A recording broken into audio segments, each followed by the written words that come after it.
Is the PTT stuck, or do you have it down? I guess it's stuck.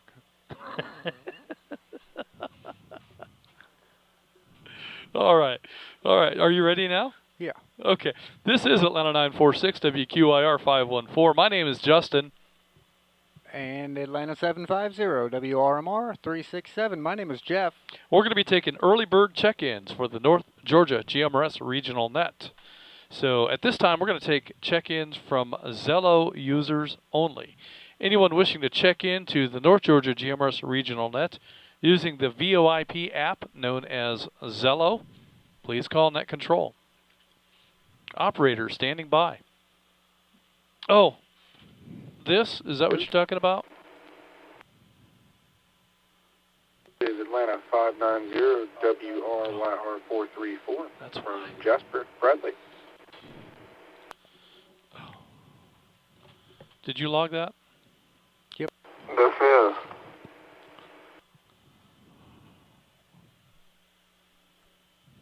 This is WRXM 345, Gainesville 43, David from Auburn. Is.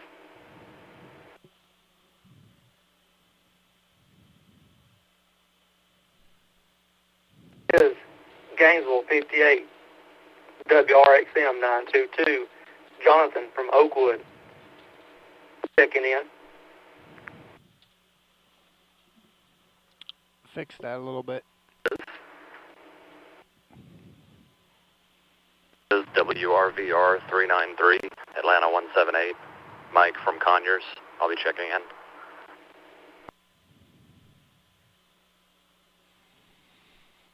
This is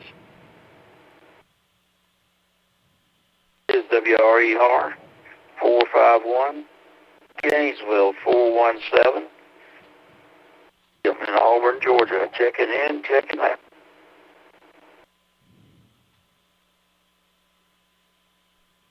This is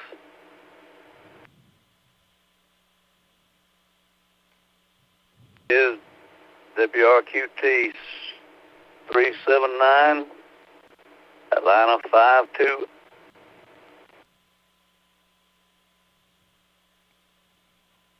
Was it just Atlanta 52, or was there more and we lost it? I think there was more, but let's put 52 in and see what we get.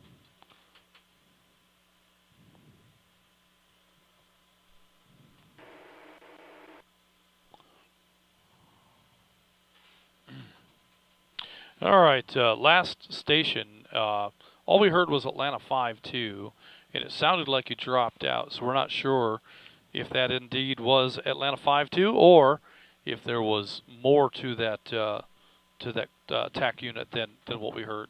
So last station, if you would come back and confirm that with us. But let me go ahead and confirm what we have. We have Atlanta 590 Bradley and Jasper in with us tonight. We have Gainesville 43. David in Auburn is in with us tonight. Gainesville 58. Jonathan in Oakwood is in tonight. Atlanta 178. Michael in Conyers is in. Gainesville 417. William in Auburn is in and out. That brings us to the last check-in that we're not quite sure about. Atlanta 52. Kristen in Ball Ground. Is that correct?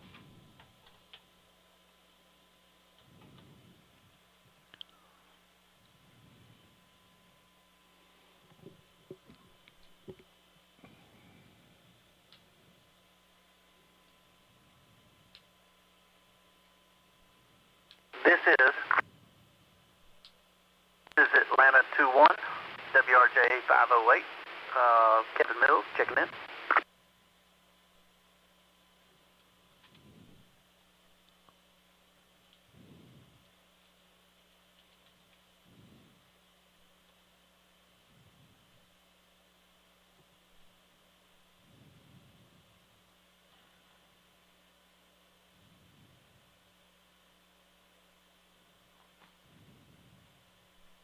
This is.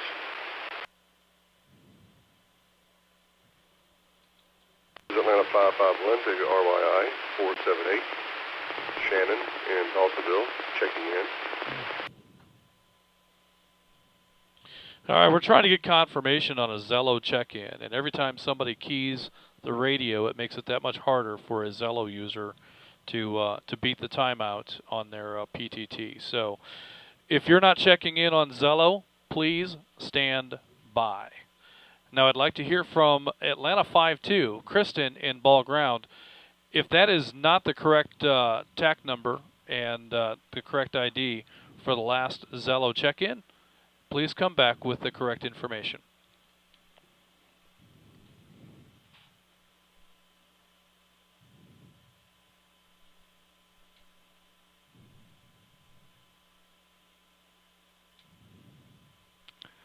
It's not.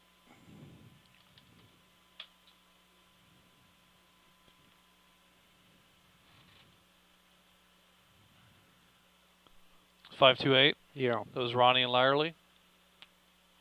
And then Atlanta 454 checked in also and got walked all over, also in Lilburn. All right. Walked on in as a Zello check-in? Yeah. Because it's in Zello, but it's not. We didn't hear it. I see. All right. We're going to go ahead and confirm we were able to do a little playback here and catch some of those Zello check-ins. So we have Atlanta 528. It wasn't 5-2, it was 528. Ronnie in Lyerly. We have that correction made. Also in there we heard Atlanta 2-1. Kevin in Canton is in tonight. Atlanta 551. Shannon in Dawsonville is in tonight. And also while we were doing playbacks, we discovered Atlanta 454. Stephen in Lilburn is in with us tonight. Those are the check-ins we have at this time.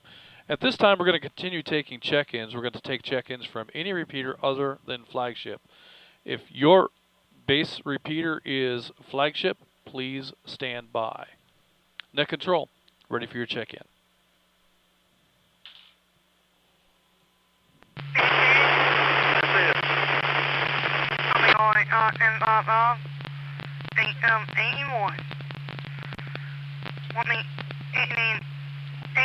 One walkway and in and out. This is Rome 58, WRXZ 802, Chad and Rome. Net control, check me in and out, but I will be monitoring when available. Thank you guys for doing a great net. This is WRQW 534, Chattanooga 33. Check me in and out, please. Thank you for doing the net. This is WRVE 372, Chat 160, checking in. Chickamauga, Georgia.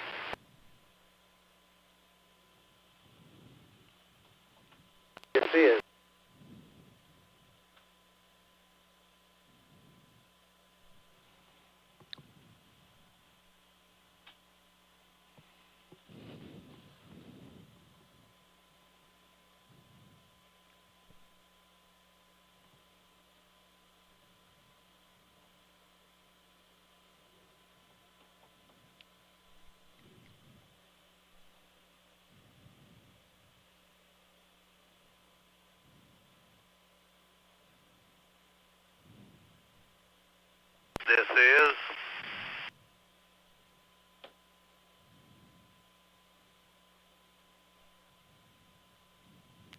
This is WRQT 379, Atlanta 528. Ronnie and Lyerly, check it in and check it out.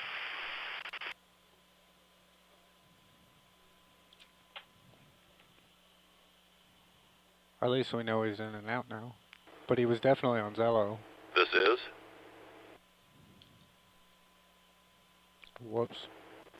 This is WRKT 728, Dallas 20, David in Southwest Paulding County, checking in. And by way of relay, Dallas 21, Lisa is in and out. This is WRUF 788, Dallas 49er, Doug in Hiram, checking in, checking out.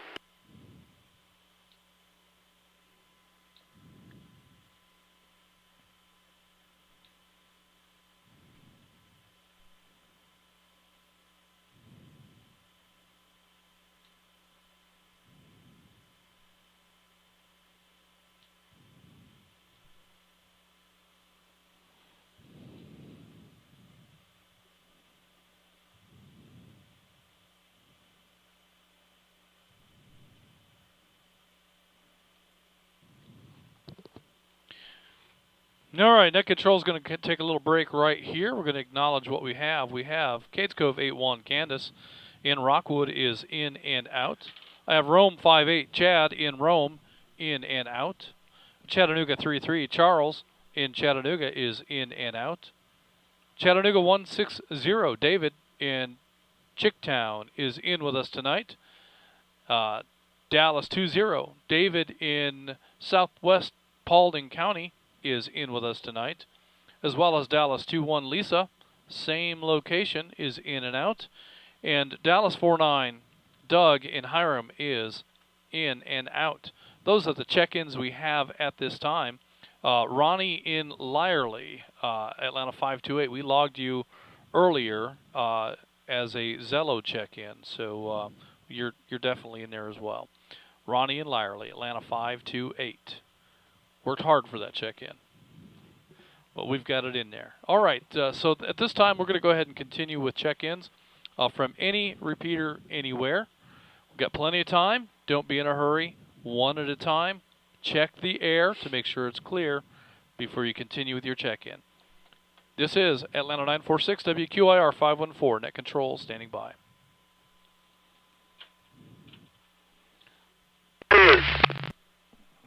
Don't be in a hurry.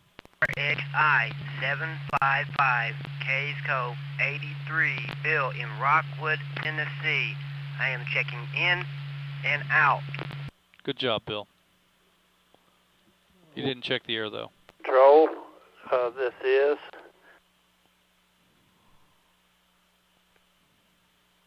We're going to have to run a foot switch This for is Julie. WRCN 369, Blue Ridge 55, David in Dahlonega, Georgia. Check me in and out. Hope everybody's doing good.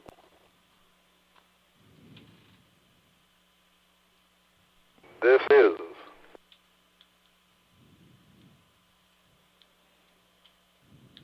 This is WRWK 895, Atlanta 259, Dana in Dahlonega. And you can check me in and out, although I'm not sure what the topic is.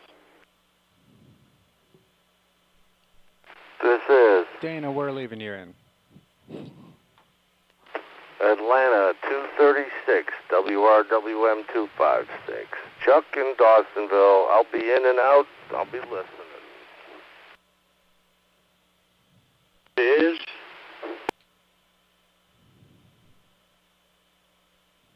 WRQV 762, Gainesville 44, Joe in Cleveland, Georgia, checking in and out.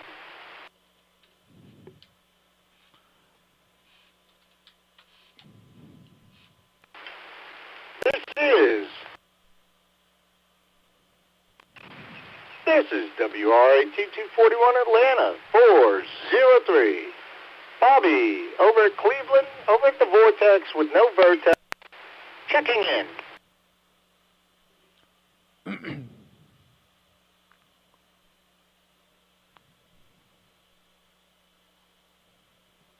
The Vortex with no Vertex.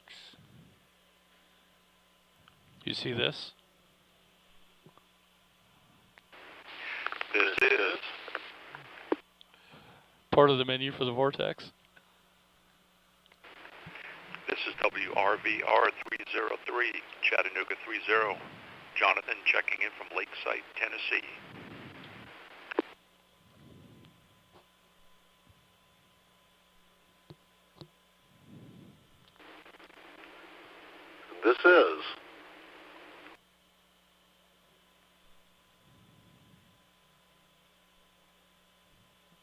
This is Atlanta 1402, WRKN 464, Todd in Silver City by way of Sugar Hill, checking in and out, and by way of relay, checking in and out 1403, Krista. I'll be listening, guys. Sounding good. WRKN 464. Was he in or in and out? He's in. Is Atlanta 214, WRWA 386. Tyler, incoming. Check me in tonight, boys. Is Atlanta 637, WR2W 647. This is Dave in Kennesaw. Now, this is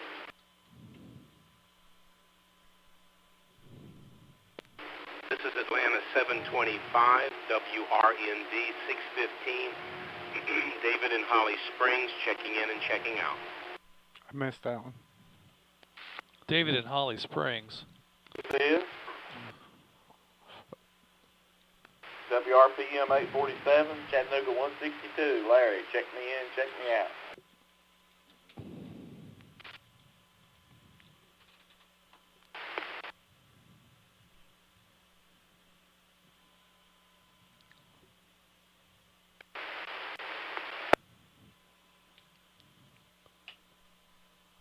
All right, let's put the brakes on right there for just a second. The check-in just before Larry, which would be Chattanooga 162, just before was David in Holly Springs. David, I got distracted and I didn't catch your TAC number. Can you come back with that one more time, please? This is Atlanta 725, WRNV 615, David in Holly Springs. And checking out. All right, David, thank you. I got that corrected now. Let's go over what we do have while I have the mic keyed down. We had Kate's Cove 83, Bill in Rockwood was in and out. Blue Ridge 55, David in Dahlonega, that might be a fat-fingered error, but that is what I have right now, is in with us tonight.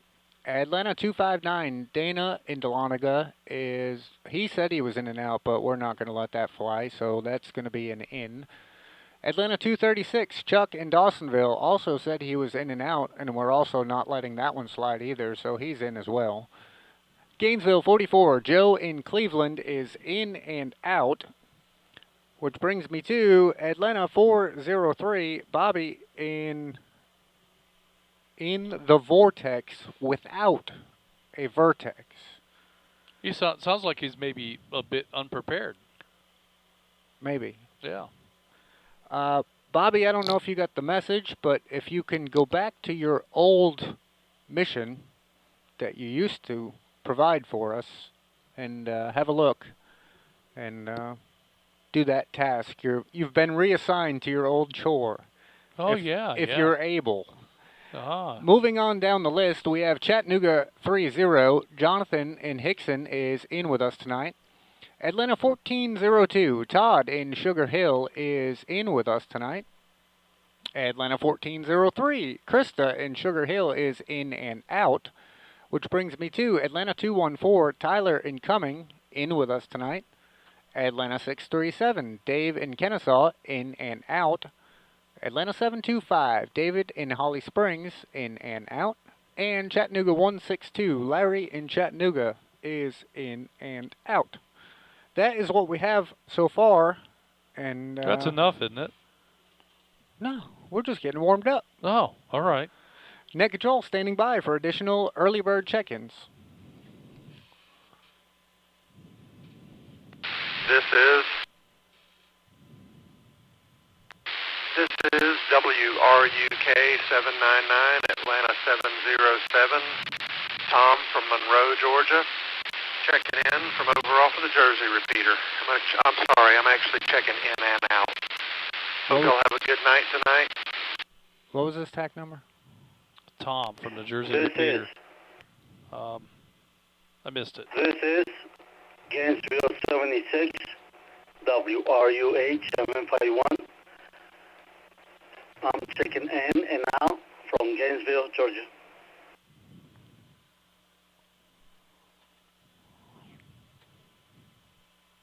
This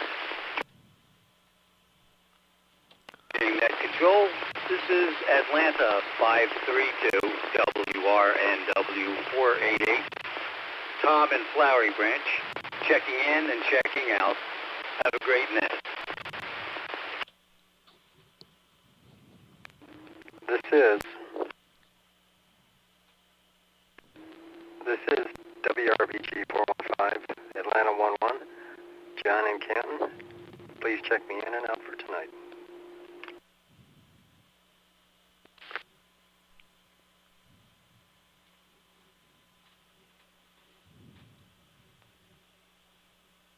RCN 627, Atlanta 739 from Canton, checking in and out.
All right, that last station there checking in or trying to check in off of the White Oak Mountain machine, total unreadable burst of static. So if you were trying to check in on a White Oak Mountain machine, you'll need to find a better location and try that again. Let me go ahead and acknowledge what we have right off the rip. We missed the first one. All we heard was Tom. On the Jersey repeater was in and out. Tom, if you don't mind, come back with your call sign and your tactical unit number, please.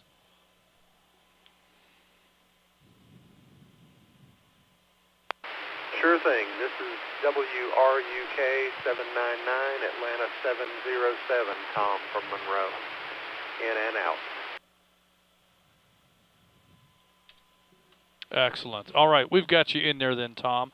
Atlanta 707 from Monroe off the Jersey machine. Glad to have you in here tonight. Next I have Gainesville 76. John in Gainesville is in and out.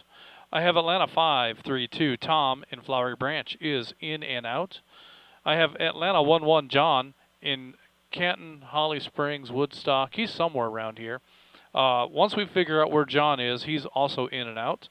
And we have Atlanta 739. Glenn in Canton is in and out. Those are the check-ins we have at this time. We're going to take one quick round of additional check-ins before we take our break. This is WRKK 69. Atlanta 574, WRYQ 412, Brandon out of Monroe. 2 for 1. All right, well, that was a perfect double, and somehow we got them both. We have Chattanooga 84, Jim in Hickson. I believe Jim is in. Yes. And we have Atlanta 574, Brandon in Monroe is also in. So almost a perfect double on that one, but we were able to hear both. So we've got you both in here. Still taking check-ins for about 1 more minute. 1 more check-in, I suppose. Not that one. RMG 494, Atlanta 292, Derek and Rockmart checking in, checking out. All right, Atlanta 292, Derek in Rockmart, in and out. Glad to have you along tonight, Derek. We're going to take a short break. We'll be back here at 7:30, and we'll continue on with the net. At this time, WQIR 514, Atlanta 946. My name is Justin. And Atlanta 750, WRMR 367. My name is Jeff. And we are clear.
Good evening, and welcome to the North Georgia GMRS Regional Net. Tonight we are live from Studio Vanguard, and we're linked in with the following repeaters. White Oak, Chattanooga, Cades Cove, Fort Mountain, Georgetown, Ottawa, Rome, Jersey, Flagship, Noonan, Lula, Dallas, Watkinsville, McDonough, Columbus, Moreland, Ocala, Florida, and of course our VoIP service, Zello. All right. What's our next? Tonight our coverage encompasses 41,000 square miles plus Lookout Mountain, which is currently having internet issues. Well, we'll get that fixed. We need a new modem from Verizon to get that back up and running, and we have one on the way. So just as soon as we can get that up there and in service, Lookout Mountain will be back on the air. So we're excited for that. This net takes place every Thursday evening at 7:30 p.m. I'd like to thank everyone. That would be all of you who've made this net the most expansive and active GMRS network in the country. Your net control tonight is Atlanta 946, WQIR 514. My name is Justin. Atlanta 750, WRMR 367. My name is Jeff. QIR 514, Atlanta 947. My name's Julie. All right. On the net.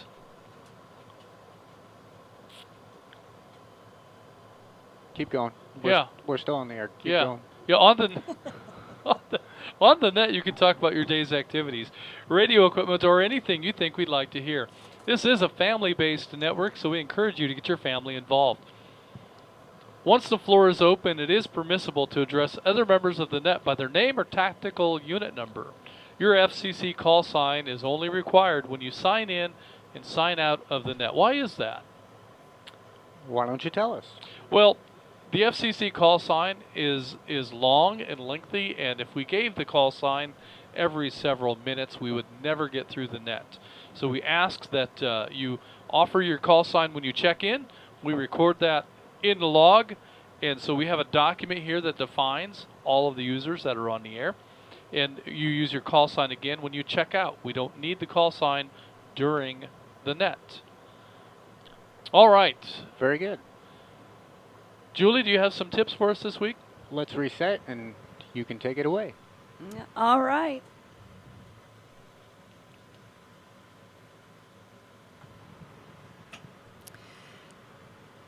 This is WQIR 514, Atlanta 947, Julie, in case you didn't remember, with this week's new user tips and operating procedures segment. This week on the new user tips and operating procedures, we will talk about repeaters and how they work. It seems to be a mystery to many and yet magic to most. But honestly, it's not that complicated, so let's break it down. Unlike your radio, a repeater is capable of receiving and transmitting at the same time. The repeater listens for traffic that includes a special tone, which tells the repeater to activate. We'll talk more about that later. The repeater then immediately retransmits that traffic on a different frequency.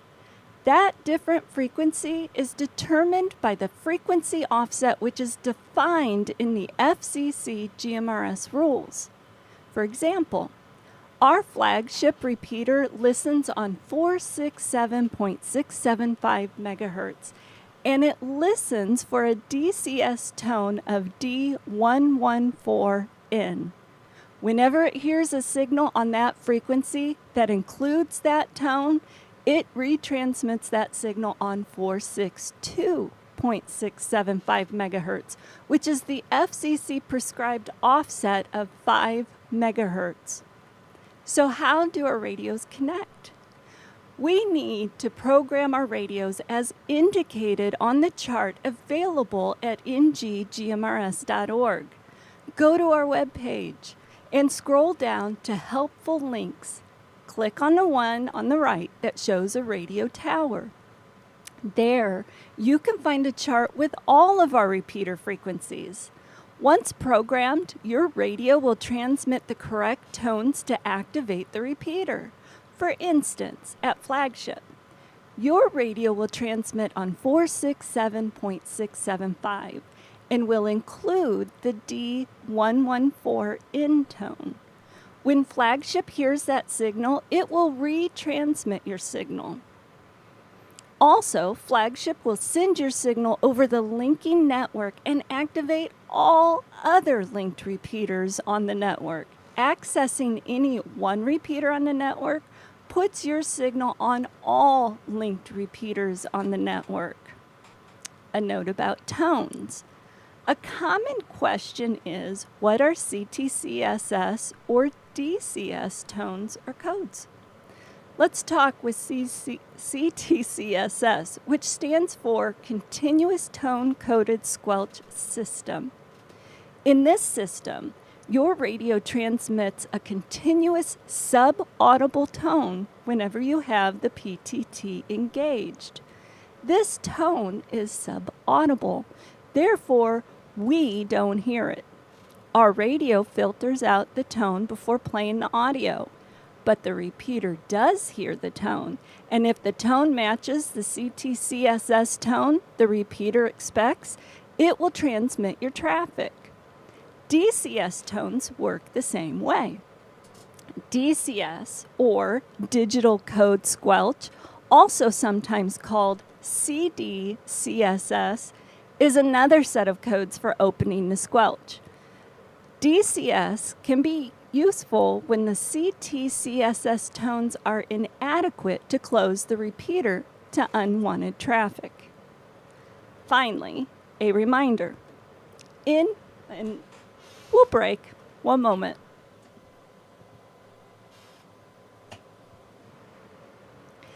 So, as I was saying, our reminder. In a linked repeater network, it is important to slow things down. It's natural to press the PTT and begin talking, but in a linked network, that can sound as though you began talking before you pressed the button. You see, it takes a moment for the links to build paths and to open connection to all of the linked repeaters. So try to get in the habit of pressing the PTT and pausing before speaking.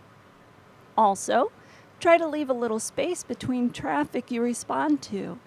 There may be others with urgent traffic that need to interrupt. Or someone just wants to join the conversation.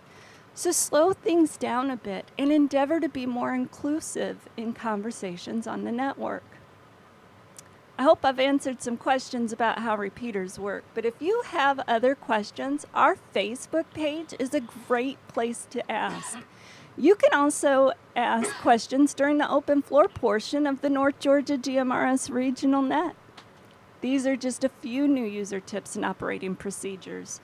I hope you'll tune in next week for my next episode of Julie's Tips and Operating Procedures. And again, if you have any questions or suggestions for new user tips and operating procedures, send me a note at julie@nggmrs.org. We are North Georgia GMRS Network, and this is WQIR 514, Atlanta 947, Julie. And I'm clear. Good night, everyone.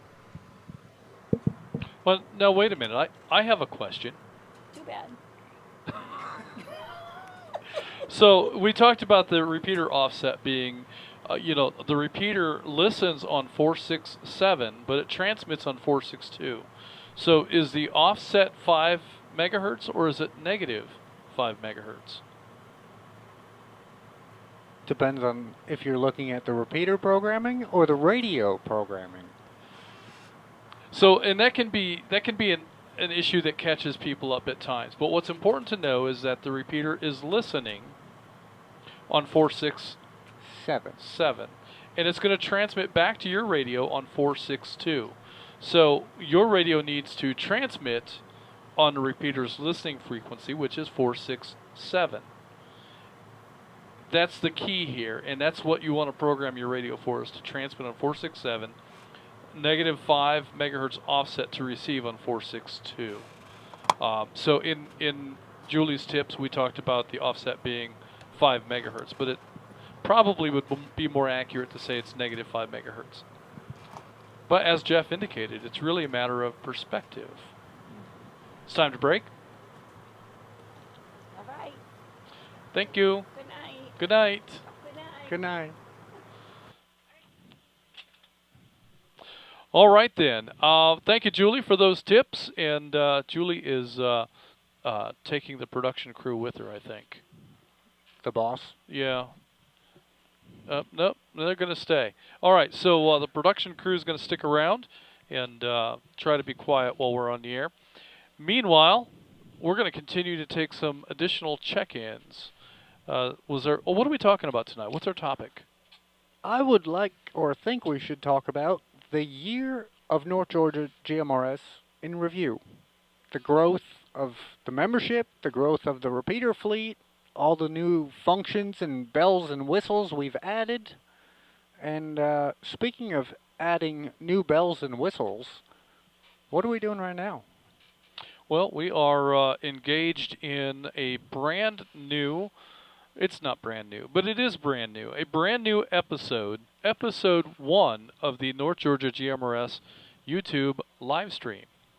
So we are live on YouTube at the moment. Now, live is kind of a relative thing because there is some delay, but if you choose to find us on the YouTube page, North Georgia GMRS on YouTube, you can see the activities as we progress, and you'll be able to come back and replay the episode as many times as you want.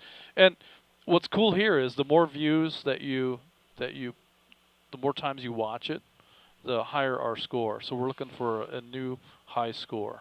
So make sure you like and subscribe. Yeah, that whole like and subscribe thing kind of applies now. We've never really done that before.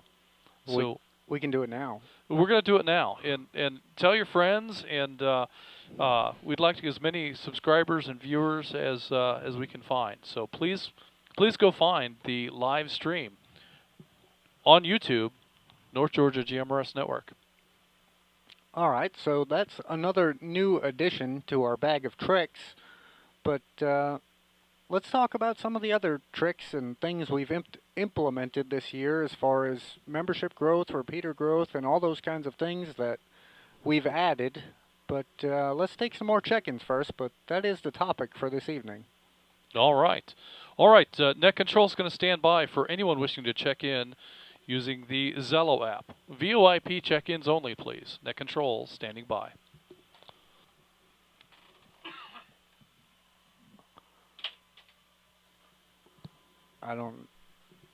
It's not playing. It says we're live, but it's Mike, not. Chattanooga 95, WRMS 528. I'm still at work, guys, so check me in and out. Have a good night. Chat 95? Yes, sir. This is WRXI 755, Cage Cove 80. Check me in, check me out, please. Y'all have a good night.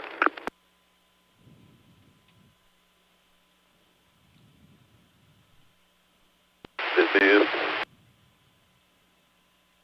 WRSW 299, Dallas 37, David is South Junction, checking in and out.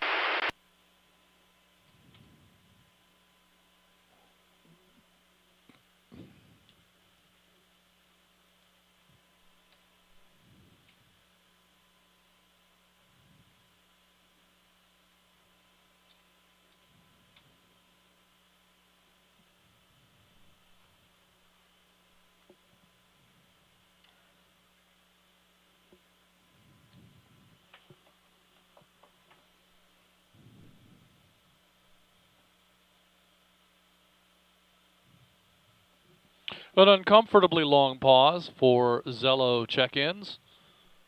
We want to be sure that anybody that's in the penalty box for that PTT timeout has a chance to get in here. So it is often an uncomfortably long period of time, and some folks don't understand that. It will jump in and make an RF check-in, but we'll figure it out. Think that's been long enough? Yeah, I think so. All right. Oop, that's not my push to talk. This one is. Okay. I got too many buttons over here. I'll figure it out eventually. Or I won't. All right, Net Control's going to acknowledge these Zello check-ins. We had Chattanooga 95 Mike in Chattanooga is in and out. He's still at work. Also, we heard Cades Cove 80. Rocky in Rockwood, Tennessee is in and out tonight. And Dallas 37. David in Bowdoin Junction is in and out tonight. Those were the check-ins we heard on the Zello app. We left a nice long pause in there, hoping that anybody trying to check in could get in. So hopefully we've got them all. At this time, let's continue taking check-ins from any repeater other than flagship. Anyone wishing to check in to the North Georgia GMRS Regional Net that is not on a flagship machine, please call now.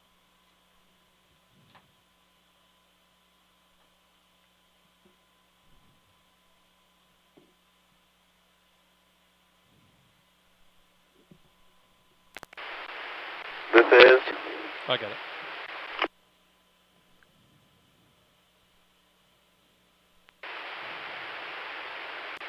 This is Chattanooga 100, WRNL 965, Bob in Ringgold, checking in.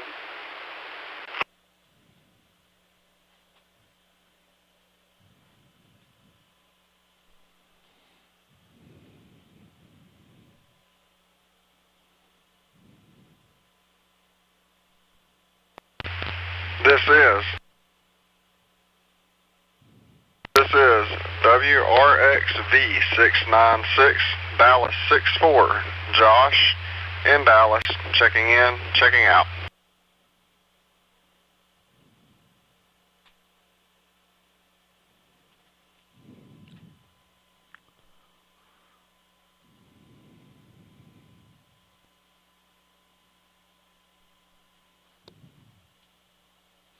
All right, again, nice long pauses because sometimes we get complaints that people tried to check in, but they never got the chance to. So we want to be sure everyone that wants to get in has the opportunity to get in.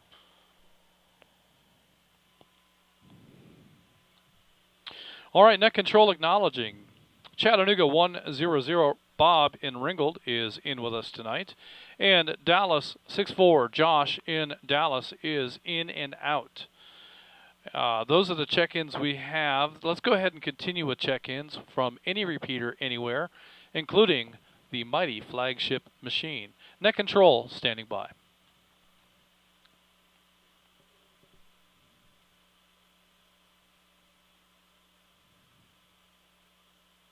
This is WROB 245, Atlanta 849. 848, checking in and out, mobile.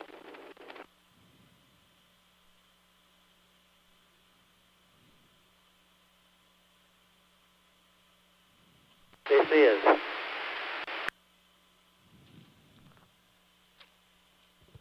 $358, Dallas 290, checking in, checking out. We'll be listening in, and y'all have a good night.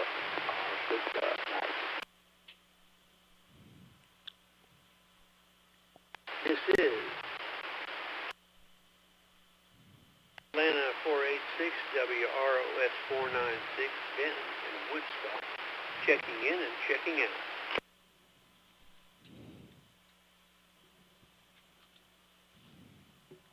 This is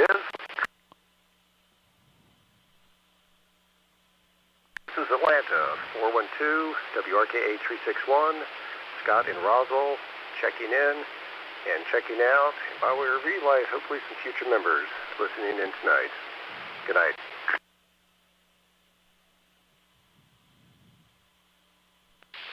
This is Atlanta 585, WRYR 232, checking in and out.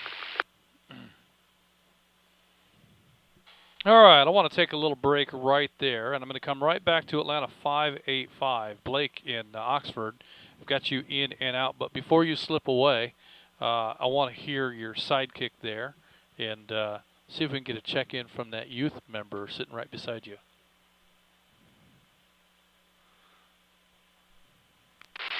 This is Willie Kate. Do you want to check in? What did he say, Kate?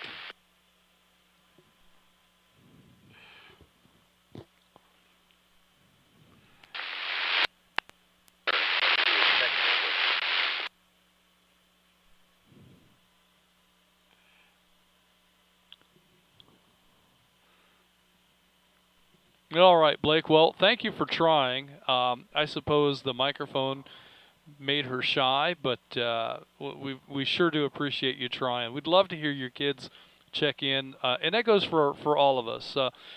Even if they're not tactical ID numbered members, if you have children that are interested in participating, absolutely, positively want to hear them on the air, and we encourage everyone, as we say so in the script, to get their family involved. Blake, thank you for giving it a go there. I really appreciate that.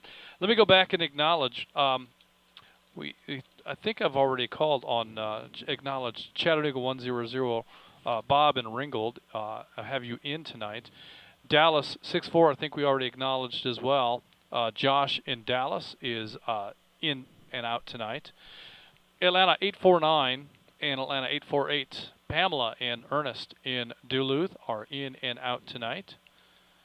Next I have Dallas 290. Isaac in Dallas is in and out tonight, listening in.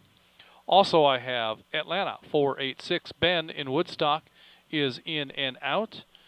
I have Atlanta 412. Scott in Roswell in and out. And Scott, you called it. I think that's one of our future members right there sitting next to Blake. So great job on calling that one. And, of course, Atlanta 585, Blake in Oxford with his family right there with him. Thank you for that. Those are the check-ins I have at this time.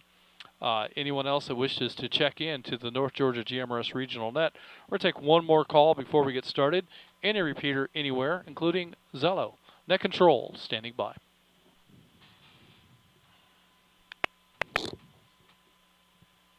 CW2, WR 59, Steve in Arnoldville, checking in, checking out.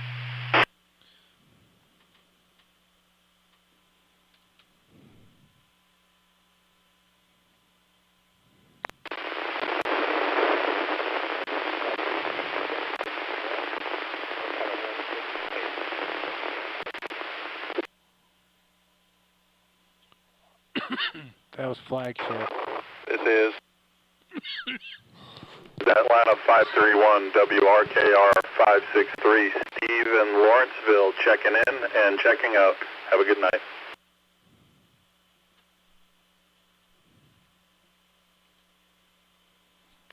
This is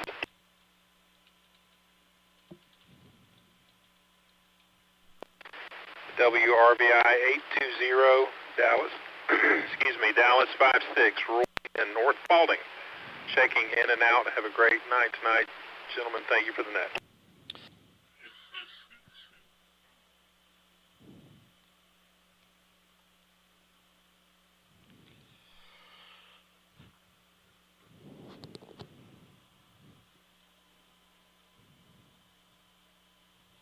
And again, a nice long pause there to be sure everyone that wants to get in has the opportunity to. These are some of the practices that we've learned along the way. And we've found that by slowing things down a little bit, we can be more inclusive and be sure and get everybody that wants to be in a chance to get in. All right. Okay, so let's go ahead and acknowledge this group. All right, net control heard CW2, Stephen in Arnoldsville is in and out. And the next check-in came off of the flagship repeater, but the audio was very low and the signal was marginal, and we didn't copy that user really at all. There is a strong enough signal, but the audio is low. So in order for that check-in to work, you're going to have to get louder into the radio to bring that audio level up, and then maybe we can get your check-in. But that audio was unusable. The signal was good enough, but the audio was just wasn't strong enough for us to hear, even with our headphones on. Next we have Atlanta 531. Steve in Lawrenceville is in and out. And Dallas 56. Roy in Dallas is in and out. Those are the check-ins we have at this time. Station that tried to check in on flagship. If you want to give that one more go, if we didn't call your name, it's because we didn't hear you. So hopefully that'll help identify the user that didn't get in.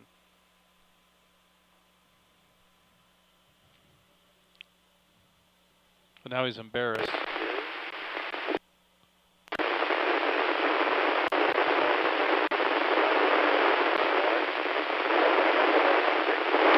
Hopefully my audio is coming through better this time. I think if he talks a little louder, we can get it. Yeah, your audio was, so this is what we heard. We heard this is, and then we heard static and crackle and popping, and then we heard, hopefully my audio is a little better this time. And that's really all we heard. So we didn't catch a call sign or attack number, and that's really what we need is a TAC number to be able to get you in the log. So nice and loud, key that microphone and nice and loud into that radio. This is, give us your TAC number and your first name and your general location, please. Nice and loud.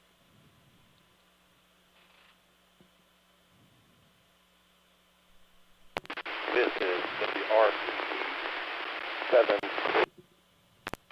Atlanta 168 Tyrone, Jefferson, Georgia. Checking in, checking out.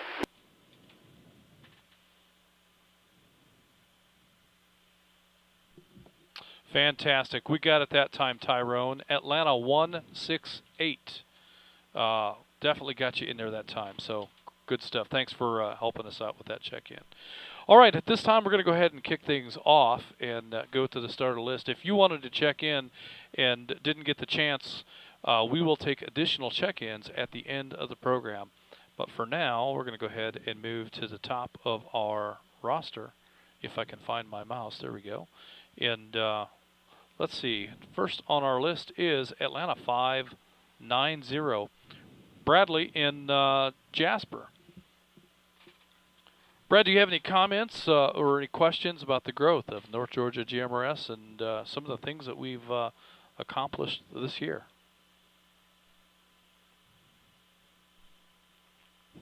This is Atlanta 590. And to answer that question, my comments would be that I'm glad, can't speak English, I'm glad to see that the network is growing continuously day after day, and that no matter what issue there is, it is relatively quickly resolved. Also, slight comment, check the YouTube page. I don't see that live stream by chance. If you could, please post a direct link on Facebook and we can all tune in, but I've not seen it pop up on the YouTube page.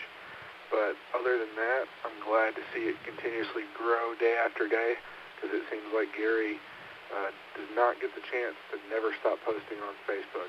And every time that he posts a new group of people that have joined, it's a new, basically new members to the, new members to the family.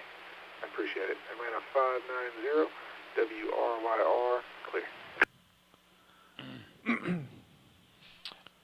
Yeah, we do try real hard to keep Gary busy processing new members. That's one of the joys in my life, is to make sure that he doesn't get too bored in his retirement. So we've definitely enjoyed that. And, you know, there's a couple of things that we do to drive that. And, of course, you know, this network is probably the biggest driver of membership. People scanning around or hear about North Georgia GMRS, and they tune in and they listen.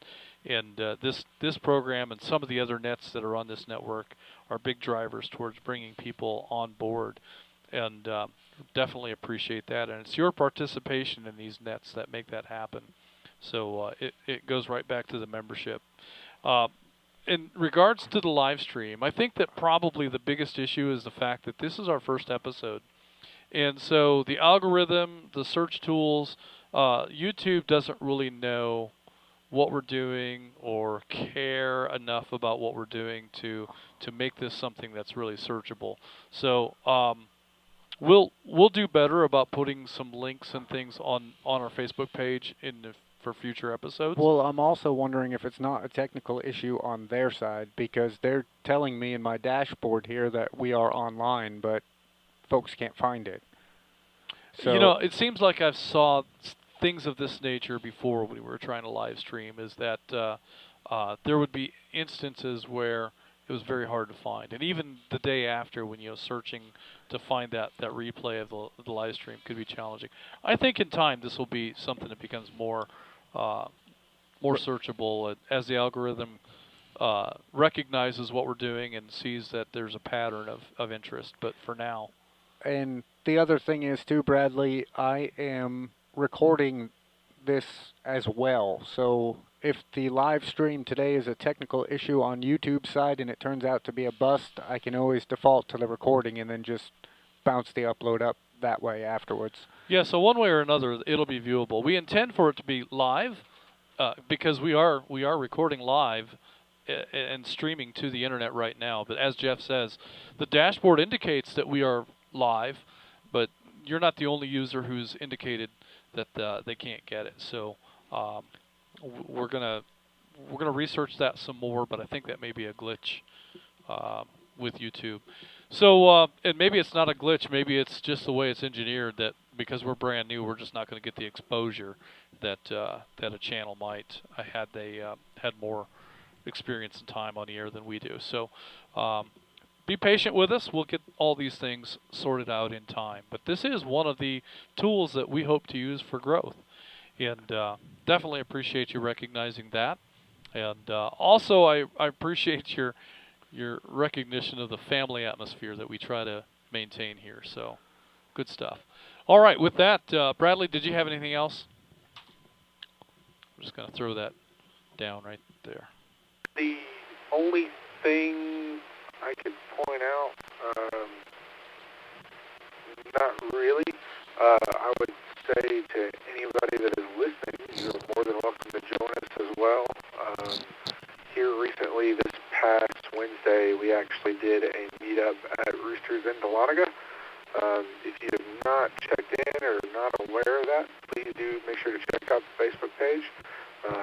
There was a pretty good turnout of family members that had shown up, and we all seemed to enjoy it pretty good and had a wonderful time. So if you've not been a part of that, I would definitely check it out. But that is everything from me. This is WRYR434, Atlanta 590, clear and signing off.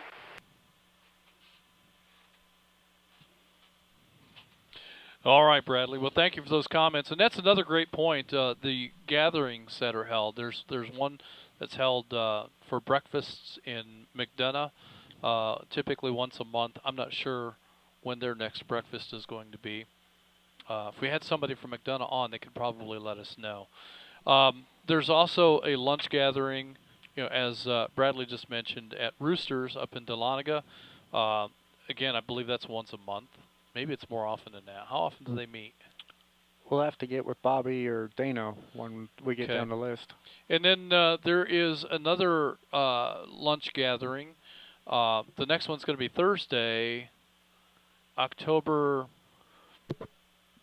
18, 19? The day before Hamfest, which is going to be 19.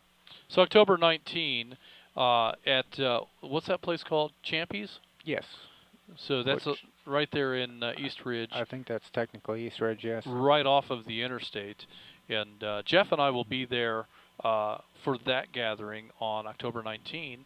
And we're going to enjoy lunch with the crew there and then head on over to the Hamfest to begin setting things up. We'll have a full day ahead of us. And we'll be broadcasting the net live from location at the Chattanooga Hamfest. So come on out Thursday evening if you're in the area, and you can be a part of our live audience for the North Georgia GMRS Regional Net, transmitted live from the grounds at the Chattanooga Hamfest.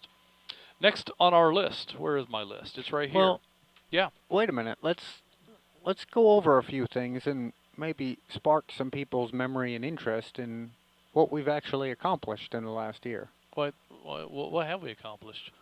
Well, right now we are sitting at a record-breaking membership of 893 memberships. That's a pretty big deal. So that is a pretty big deal. Last year we ended at 871, so we blew that record out of the water. Wow, and we're just, I mean, it's not even October. It's almost October, but not quite. So we're just coming into the fourth quarter. So the other thing we did was we put all the Chattanooga area repeaters on the air this past year with Lookout Mountain and Georgetown and Yeah, that's a bummer Ottawa. that the modem is crashed at Lookout Mountain Yeah. because, that's such a big deal. And Lookout Mountain, for those that don't know what an accomplishment that is and what a spot of pride that is for us. We had been on Lookout Mountain before, and it was a fantastic location for us. But the property that we were on sold, and we had to remove our repeater from that site, and we lost that broadcast location. Well, we're back. And not only are we back, but we are back, and we are actually on a better location at Lookout Mountain, on the highest possible part of the mountain. So very excited about that, and very excited to see what our coverages are going to be. Somebody had mentioned, wouldn't it be cool if there were a map, a topographical coverage map, like Gary produces for our RF studies, for all of the repeaters. And it'd just be a big green blob.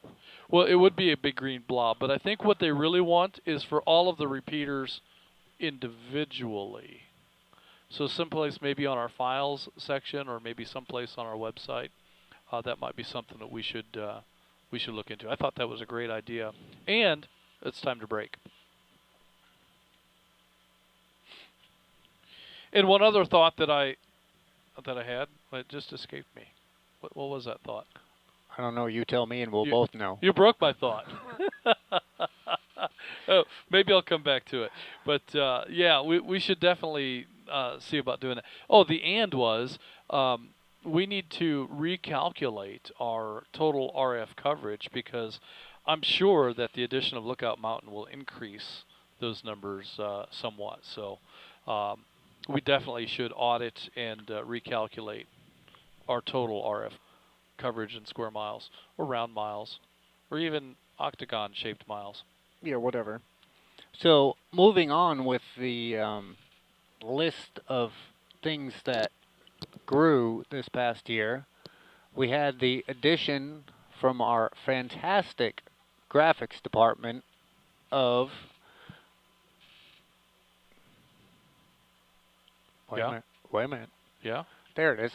Yeah. The new renovated website with all the new fancy links and membership levels and the scrolling banners with announcements for upcoming events. So there's lots of new things to check out on the website that has been all redesigned and upgraded. So there's current photos up there now and all kinds of good stuff on there that is updated regularly. So that was a big achievement for us this past year.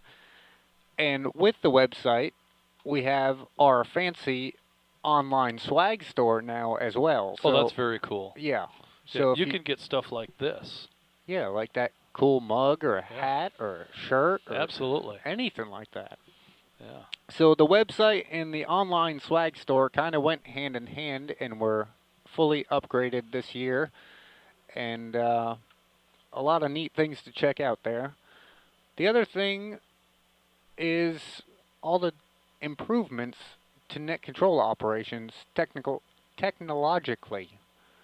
We made some leaps and bounds in net control this year. We absolutely have. It all kind of started off with Studio G, which was from last year. Studio G was a technological marvel of many sorts, offering many multiple modes of operation. So Studio G sports a couple of radios. It has a mixing console. It has a couple of Raspberry Pis for node functionality. So what that Raspberry Pi does is it creates a node for Studio G, so that we have a direct path into all of the repeaters, so that when we're operating from one of these studios, our first radio connection is from the repeater to you. So that eliminates the opportunity for somebody to key up on us or to intermod with us or any other kind overheat a radio. Overheat, right? Yeah, and that's an issue too sometimes. So that is a quality measure that I wanted to take to just eliminate the potential for people interfering with the net. Let me break.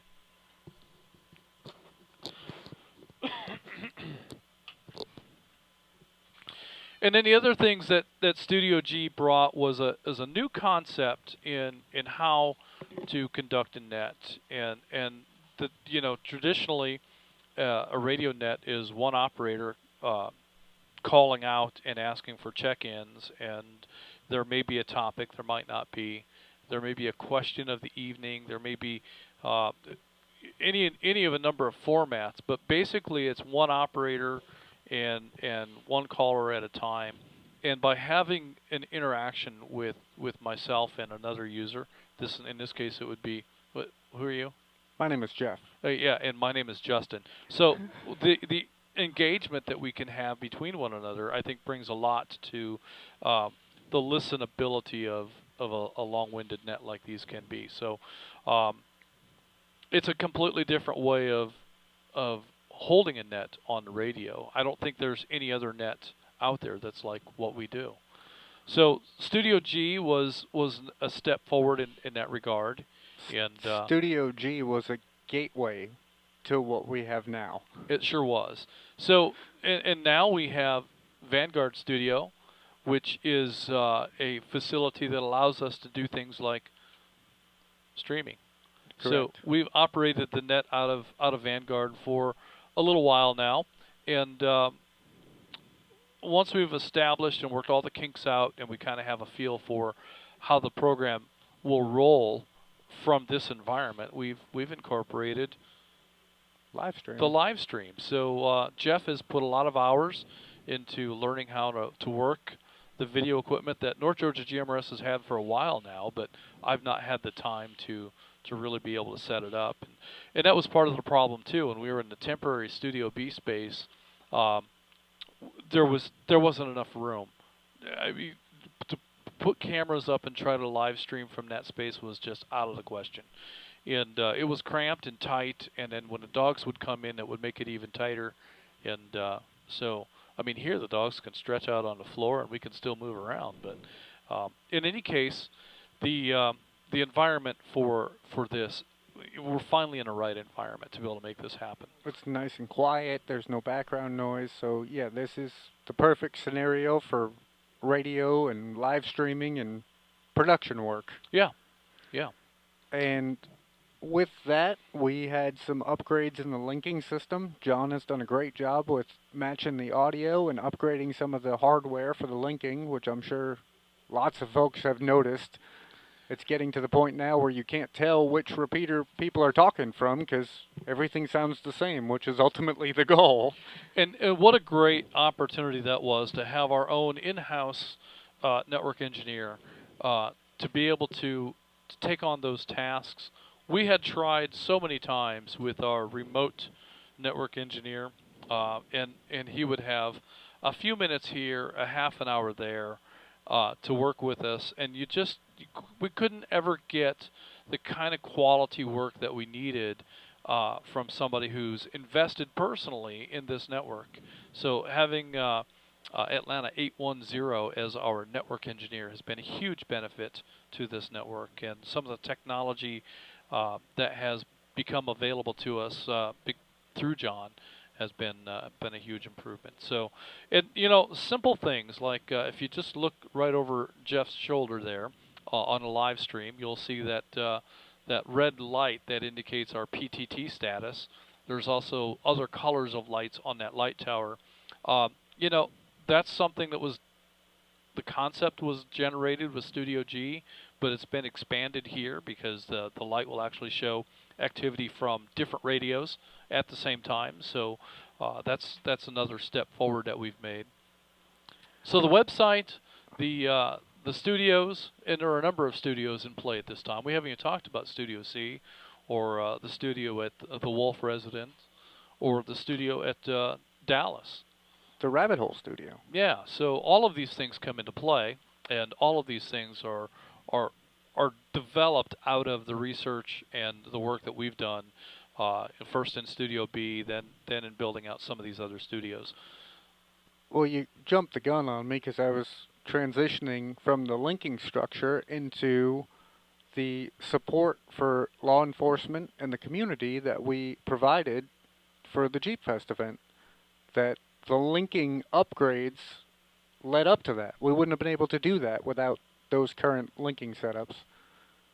Well, yeah, and the opportunity to serve at Jeep Fest and other events as they come is huge. This is a way for us to use the equipment and the network and the skills that we have and give back to the community in hopefully a meaningful way. And if there's a need for this trailer to be rapidly deployed, we can do that. And we can operate from just about anywhere. We have Starlink coming. That's right. So soon we'll have our own internet capabilities from just about anywhere. And once that's on the ground and we can put that in service, I got a confirmation. This is exciting because I put the Starlink order in February of 21, and get a confirmation that my order's been accepted, and they've charged the credit card today. So that means it's coming. That means it's coming. So that's good stuff. Let's break.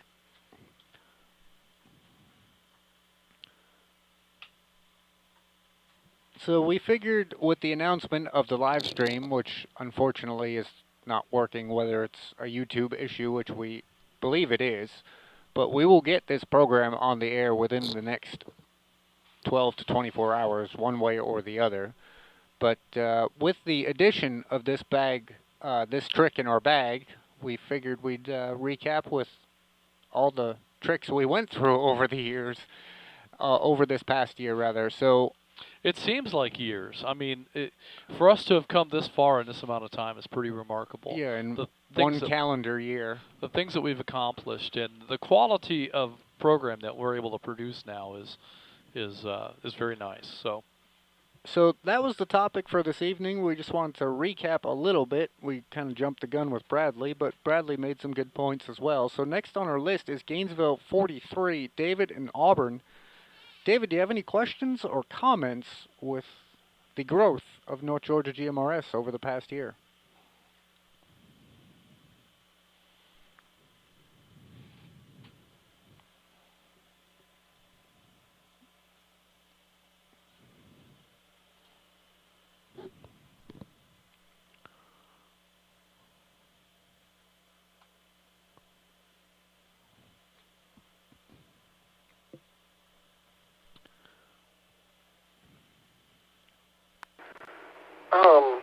Not really. I actually meant to check in and out, and I was going to listen in. Don't really have anything to add, but I have observed the growth, and it's pretty awesome to see that happening, and all I've got.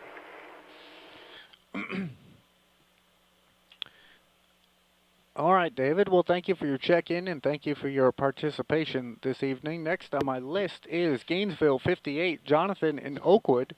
Jonathan, do you have any questions or comments for the net regarding the growth in the last year?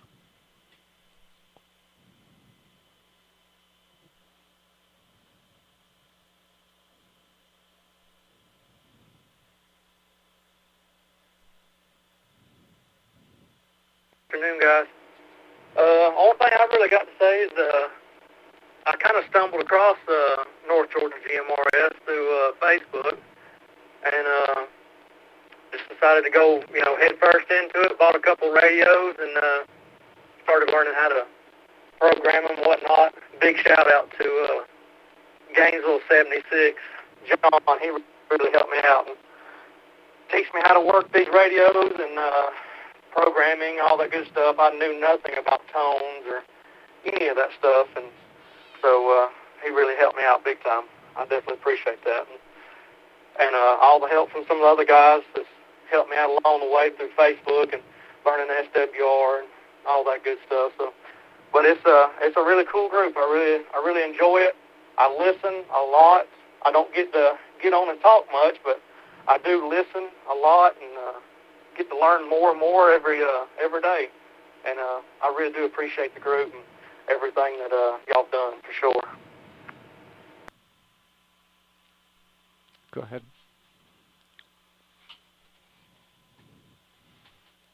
Oh, that's very interesting.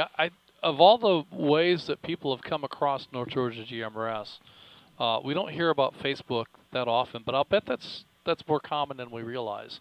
And you know, the community, the environment in Facebook is unique, at least from my perspective. I of all the Facebook groups that I am in on the internet, you know, you see a lot of foul language. You see a lot of belittling people. Yeah, people being mean to one another and just derogatory comments. And if you say something, for instance, there's a comment that I made on a page earlier in the week, and the comment that I made was based on experiences that I have personally had and knowledge that I know of, you know, from my own experiences, my own eyes, and so, but that experience is 25 years ago, and so things have changed a little bit. Well, rather than acknowledge the fact that, well, things have come a long way, there were a number of comments on there about how I obviously don't know what I'm talking about because, you know, this or because of that. Those kind of attitudes, those kind of grandstanding, you know, belittling of other people, that just doesn't seem to happen on our page. And I'm very, very proud of the fact that this is a group that is very respectful of one another, and very rarely do we need to take any kind of a moderator action on the Facebook page. It's a self-regulating group, and regulating is probably not even a right word. They just are very good to one another on our Facebook page. So that, I think, becomes a very powerful recruiting tool, because it demonstrates that this is more than just another Facebook page. This is a community of people that are very family oriented, and that is something that you just can't count on most Facebook pages or most public forums, you know, period. So what a testament to the people that are North Georgia GMRS. For sure. It is a family. So great observation. Thank you for that. Did you have anything you wanted to add?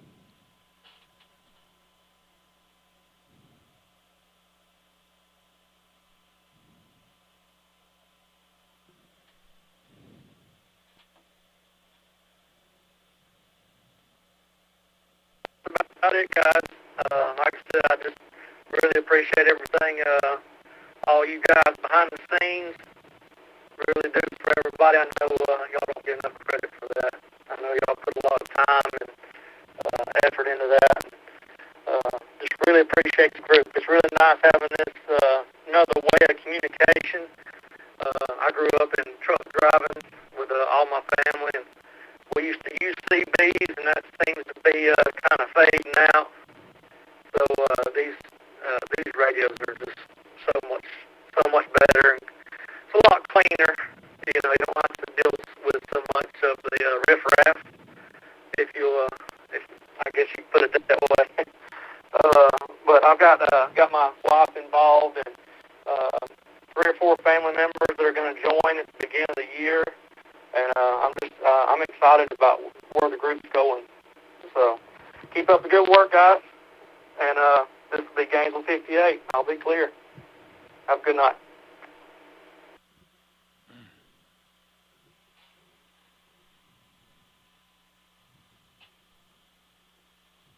All right. Well, thank you for that, Jonathan. I appreciate your comments. And you family members waiting until the beginning of the year. Are we still running that membership special? So do you have to say Jeep Fest in order to get that? I don't think so. Can you? What if they said Chattanooga Ham Fest? Would they still get it? Or how about live stream? Oh yeah, I like that.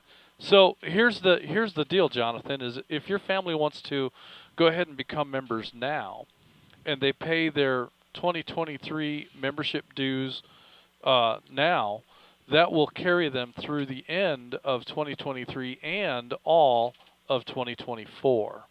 So 14 months for the price of 12. 15. October. Yes, sorry. Yeah. Yeah, so go ahead and encourage your family to go ahead and sign up, and we definitely would love to get them on the air and enjoy 15 months of North Georgia GMRS before their renewal period comes up. And this is a question that comes up from time to time, so let's just go ahead and make mention of it. A lot of people assume that when you become a member, and you became a member in May or June or July or August, that membership carries you through the remainder of 2023. We are looking for renewals in January. It's just impossible for us to keep track of when each individual became a member and be able to. We don't have the software for it. We don't have the manpower for it to be able to keep track of those kind of things. So our memberships have always been from January to January. So if you become a member in April or May or what have you, your membership renewal is due in January. So it goes by a calendar year. That's right. So we always seem to have people surprised by that, and I don't want any surprises. I want folks to know what's going on. But at the same time, we recognize that paying for a full membership in October or November is a little bit unfair. So we very often will run these membership drive specials to encourage folks to go ahead and become a member now, and we'll let that carry through the rest of next year. So if they do sign up, go ahead and have them put in the comments that you heard about this on the first episode of the live stream, and then Gary will just blame us. There you go. There you go. And we'll make that happen. That membership can span across the remainder of this year and all of 2024. Sound good?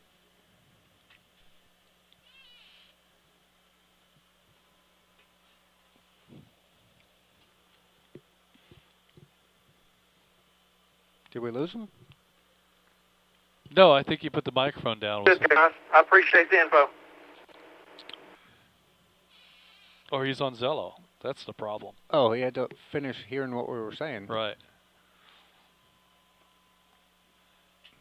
All right. Well, thank you for that, Jonathan. With that, we're going to go ahead and move on. Next on our list is Atlanta 178, Michael in Conyers. Michael, did you have any questions or comments for the net tonight? Anything that you'd like to recognize for accomplishments for the year?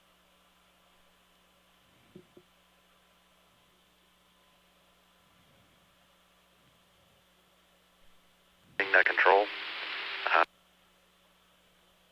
And congratulations on all the growth that you've been able to accomplish for this year with the North Georgia GMRS family.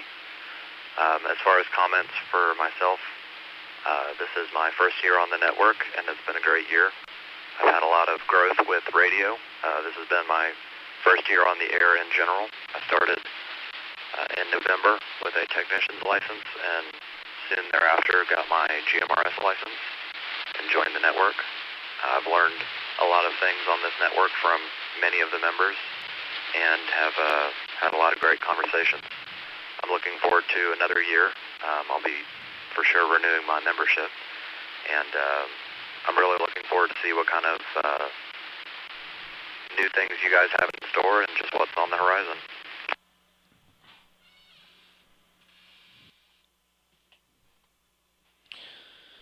Yes, good stuff, Michael. I'm looking forward to new stuff that's on the horizon as well. I don't know what that looks like at the moment, but there's always something. There's always another idea.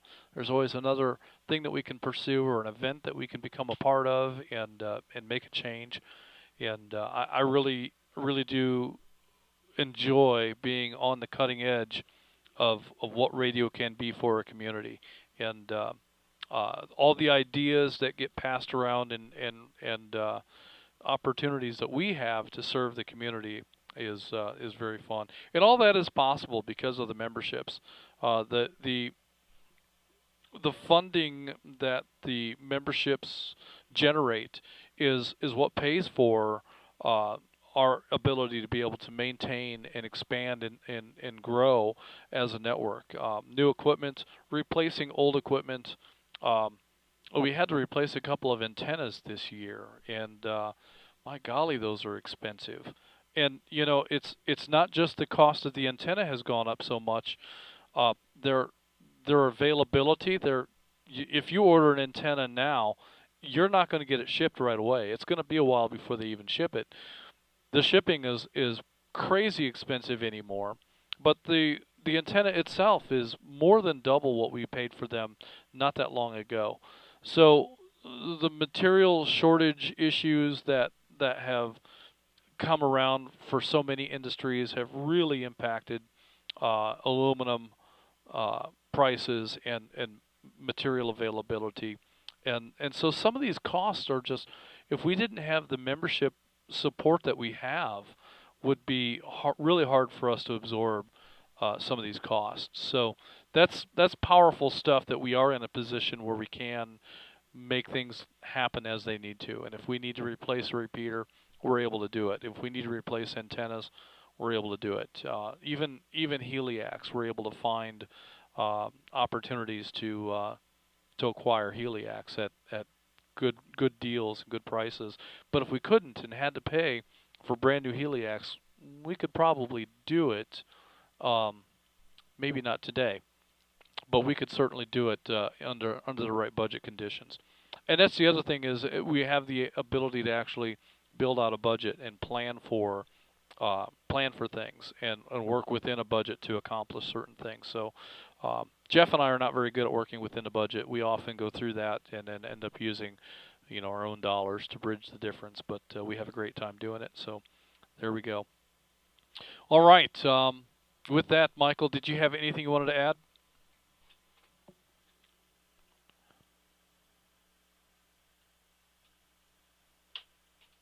No, other than for having me on for the past year, and I hope to see you guys at the Hamfest. I'll be at the Stone Mountain one. Thanks, guys. I'll be going ahead and signing off the net for tonight. This is WRVR 393, Atlanta 178. I'll be clear. Thank you.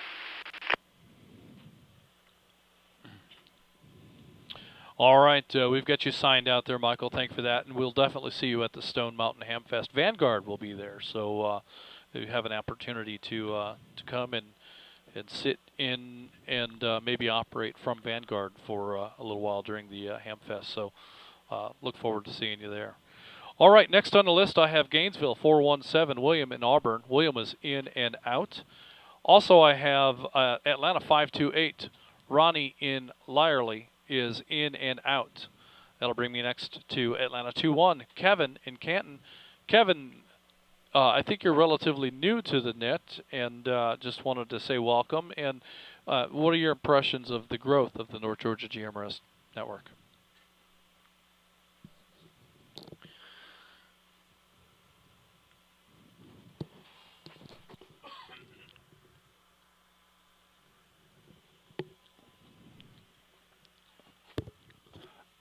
All right, Winter Freeze is going to go.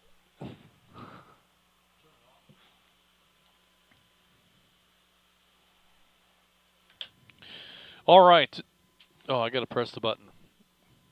I got to press the button before I talk. Yeah, if the red light's not on, you're not on. Okay. All right. So we're going to go ahead and move on. See, that was Kevin, Atlanta 2-1, no response. So we're going to move on to Atlanta 551, Shannon in Dawsonville. Shannon is one of our new members as well. Shannon, what are your impressions of the growth of North Georgia GMRS Network? Justin, I think you would agree that we're probably going to reach 900 members really soon. I'm wondering, though, what you think. Do you think we'll make it to 1,000 by the end of the year? 950. And if so, how can we accomplish that? Because that would be a tremendous goal, don't you think, to reach 1,000, get 1,000 members?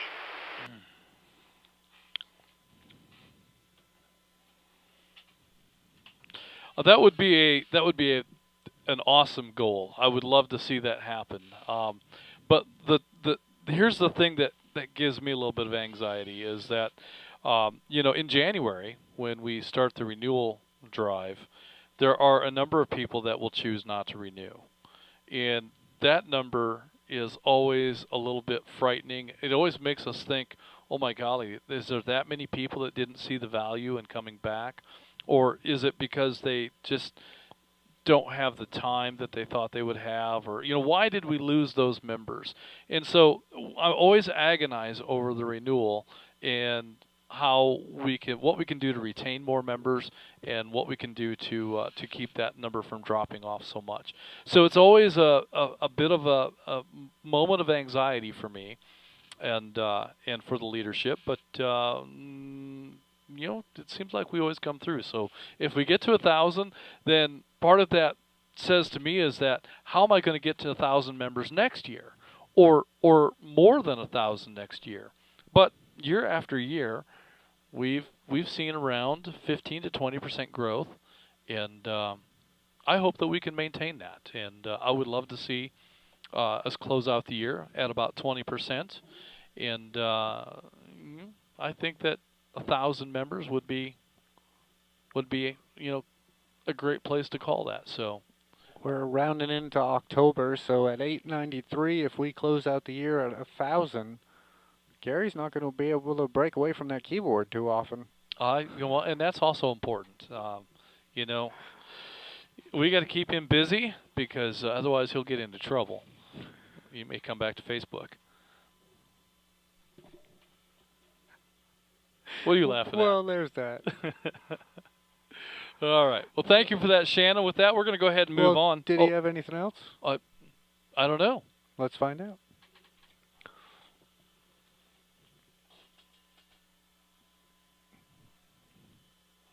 Well, I was just going to add that I do think what do you call it? The thing they get going on now, where if you sign up now, it'll roll over through the rest of the year of next year. I think that's a very important enticement, and that will probably help draw in, keep members on and maybe draw some more members in. Because I understand when you go calendar year to calendar year, there's that weird little gap at the end, because people are afraid to renew, because are they renewing for only a month, But yeah, if it'll roll over into the next year, I think that'll help keep members on and hopefully add some new ones. But that's all I got to say. Thanks. And thanks for all you're doing, guys. Really appreciate it.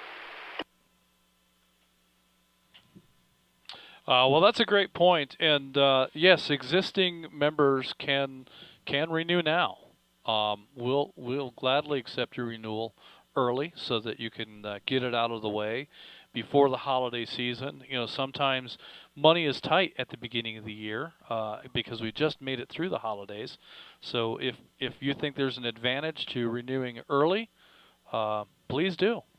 We can take your renewal now, and the same deal applies. It will cover the remainder of 2023 and all of 2024. That's correct. So, all right. Well, good stuff. Well, thank you for that, Shannon. We're going to go ahead and move on now. Is that all right if we move on now? Yeah, that's good. Yeah. So next on the list, I have Atlanta 454, Stephen in Lilburn. Stephen, did you have any comments for the net? Any impressions about growth of North Georgia GMRS Network?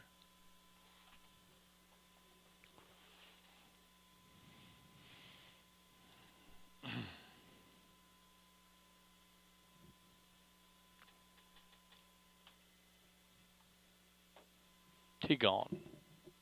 Well, he's on Zello. He might still be catching up. What are you missing? My Hamfest sticker I wanted to talk about. This one right here. Limited edition. Only a few of these will be available at the Chattanooga Hamfest. So for those of you watching the live stream, we got to answer the radio. For those of you watching the live stream, come see us and ask for a sticker. All right, not hearing anything from Stephen, we're going to go ahead and continue on. There was a comment in there. Let's go ahead and get that comment real quick.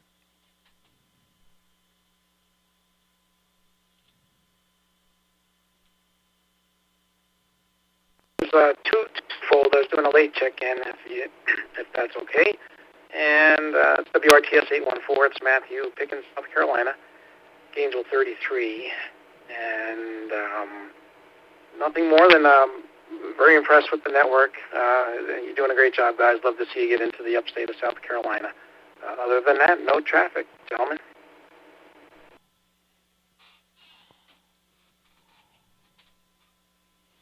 All right. Did you add him in at the bottom? Yeah, there? he's at the bottom, number 58. All right. Let me see if I can't see that far down, so I have to scroll to it. And all right, Gainesville 33, Matthew in Pickens, South Carolina. We've got you in the log, and we're going to show you as in and out. You said you had no traffic, but yeah, I think that it's exciting to see the growth that we've come, and most of that has come from opportunities that we've been invited to locate our equipment on a number of towers, and that's the key here. Is that we're not so much going out seeking out these towers, but it's owners that have invited us to come and be on the tower because various tower owners see the value of this GMRS network, and they recognize the service that the network can provide to their community.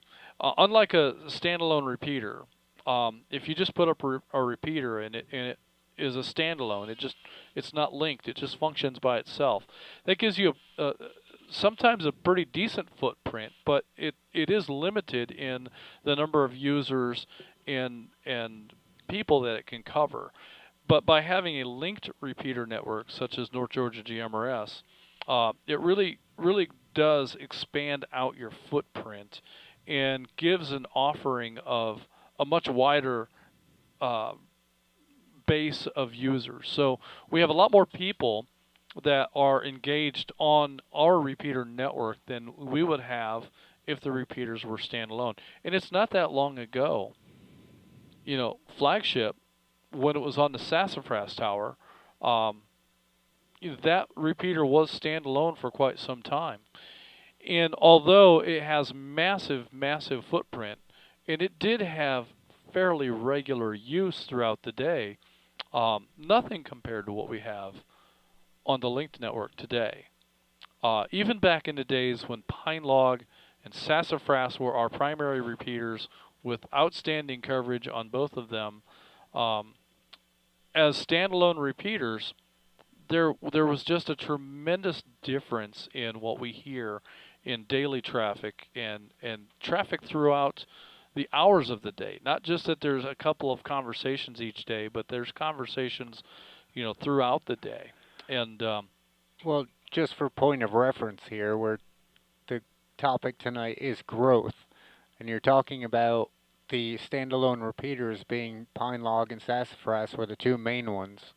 For point of reference, that was 398 members. We're at 893. So the amount of traffic is going to exponentially increase right off the bat, in addition to the links. Yeah, with more users, more members. Correct. And a much wider footprint of coverage. So, and I think there's a certain critical mass that we get to in terms of, so now we have enough members, we have enough people that there's, it has its own velocity or its own momentum. Let me break.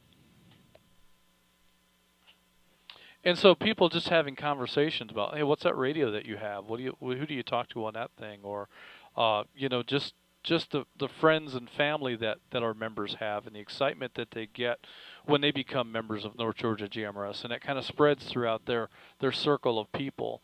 And I think that's been a big driver of our growth, because we'll get a member that comes on board, but he may also bring his neighbor or his boss or his other coworkers or family members. Of course, family members are kind of included under your license, which is something you can't get in amateur radio. But it is definitely we've achieved a critical mass in terms of growth that kind of sustains itself. But we still want to do things that drive that growth, and we still want to continue to try to innovate and come up with new ways to remain on top of and in front of and interesting to people.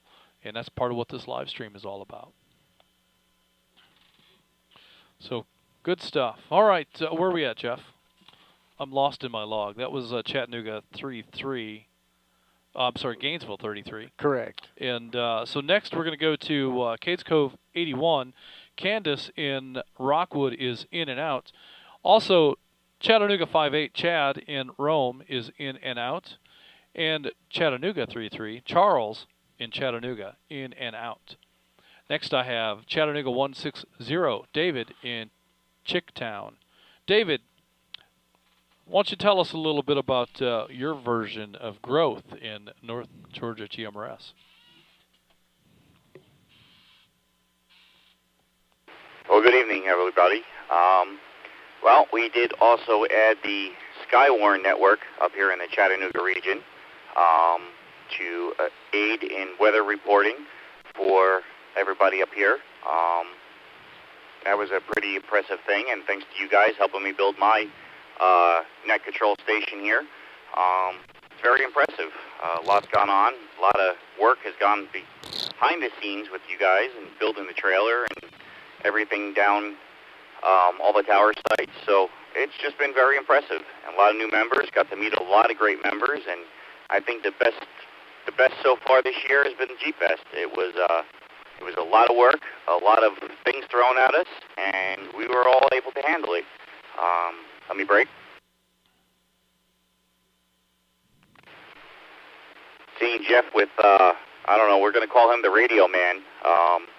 Seemed to have 5 radios on him at one time and answering different things, but we all got the job done. So very proud to say I'm a member here and working with everybody. And like I said, met a lot of great people. It's been a lot of fun. Back to you guys. Oh, yeah, I think that's a nickname that could stick. The Rain Man. What? Yeah. He said radio. I heard Rain Man. Oh. I don't know why I bother. Oh, yeah. So I think that's a nickname that could stick. But, yeah, you know, Jeff was busy at the Jeep Fest. Well, don't single me out. We all were. Well, what I was getting at was interfacing between the Sheriff's Department and their chaos of disorganized chatter on which radio are they going to switch to, which channel are they going to switch to next. You know, one day you have to order lunches from, what was her name? Oh, you erased it. Nancy or whoever it was. Nancy's going to be on TAC 3. And the next day Nancy's not on TAC 3. And we almost missed lunch. We almost missed lunch. So, you know, they just, whatever protocols, since they are so busy, the Sheriff's Department, they are so busy, and the Jeep Fest is just one of the things that they're doing that day. And, you know, they have bigger fish to fry. They have more important things to deal with.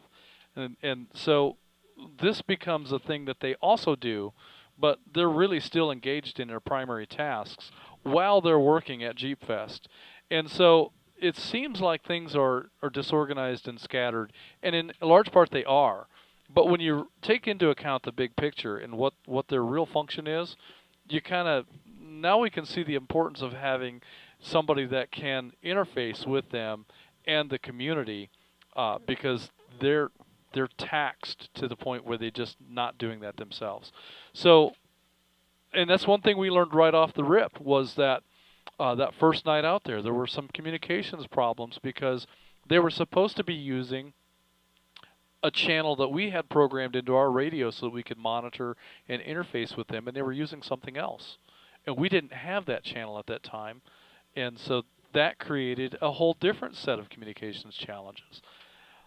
Everything was subject to change. Continuously. And so Jeff was able to adapt and overcome, and he took the initiative to just become that interface that needed to happen. And as a result of Jeff's activity above and beyond what we expected that we were going to be doing, as a result of that, we were able to be very successful at the Chattanooga Ham Fest, at the Jeep Fest. At the Jeep Fest.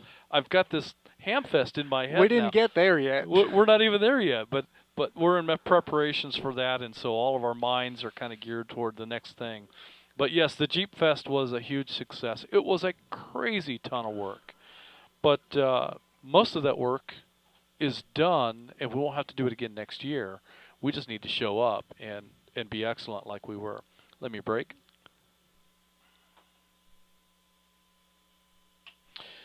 Well, you were saying about the Jeep Fest being a success, but I think what would ultimately be a big success next year if there was a coffee vendor. Because there was lots of folks, including me and David, that were on the hunt for coffee, and there wasn't a vendor on the grounds serving coffee. That's interesting. You know, does Dunkin' Donuts or any of those coffee, do they have a truck that shows up at events? I don't know, but even some of the police staff were jonesing for coffee, and there wasn't one to be had there. Interesting. Yeah, so there's an opportunity if anybody's wanting to become a vendor at the Jeep Fest. Set up a coffee truck. Yeah, you wouldn't even have to use a cup for Jeff. You could just pipe it into an IV. Well, David wasn't much better. Ronnie was telling me he was like an angry bear. Is that right? Yeah. Well, I suppose. I just get sleepy. He gets angry. Well, there is that. I didn't have any issues. I was fine with the amount of coffee that was there. Yeah. You were all set. I brought my own caffeine. Yeah. All right. Did you have anything else, David? Well, since we're on the subject, Justin, wouldn't it be cool if we had the North Georgia GMRS coffee truck? No. No. That's too much work. Yeah, no. No. I don't have time for that. And that's not really within the core of what we're here for. But if one of our members had that kind of passion for coffee and an interest in doing it, we would absolutely support that. So, but no, we're not doing that. I would encourage anyone that has the interest and go ahead and take up that charge. But we've got enough on our plates as it is. That's right. So, but yeah, and that's kind of what we're talking about here. If anybody does have that interest, I think that's a real opportunity to be able to provide a service and maybe make a little bit of money while you're at it. So, well, we're not making any money, but I'd be happy if one of our members were able to sell coffee and make a few bucks. Yeah. So, good suggestion. All right, well, with that, let's go ahead and move on. Next on my list is the other David, Dallas 20. David in Southwest Paulding County, the host of our Rabbit Hole Net. Also with a new studio this year. Yeah, and a second new studio to come, perhaps, before the year is out. So, David, do you have any comments for the net?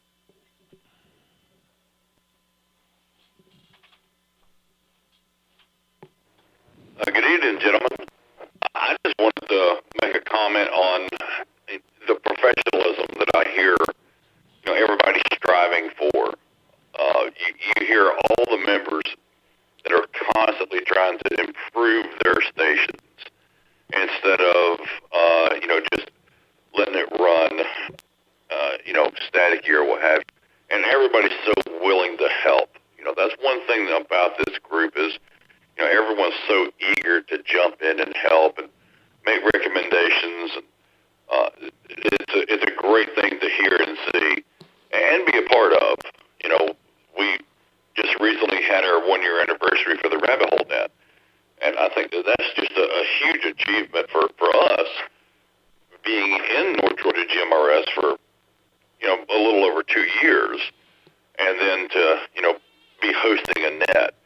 And the other nets that are along with, in the network also. I mean, it just leaps and bounds what has been achieved in the past 2 years. Just this past year, actually.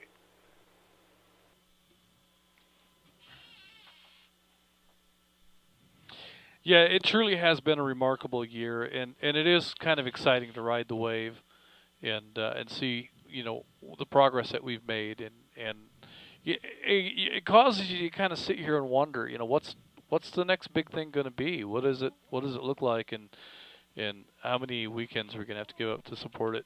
Well, in the words of our fearless leader, it's going to be a slow year. Oh. And here we are looking back on the achievements this year. Oh, right. Yes, and we have talked about that. It's going to be a slow year, and that's become a running joke around here because that's been the mantra for the last couple of years. Is that, every January? It's yeah, good. we've put all these repeaters up. What else could there be left to do? Oh, well, there is something else. So, and you know, we have all this lumber on the ground and a concrete slab back here ready to build Studio B. So I'm hoping that that's the next big thing, is that we can finally get some momentum on that project. I hope so. So excited to get going down that road. In fact, I want to do some work this weekend toward that venture. So we'll see what happens. All right, David, did you have anything else?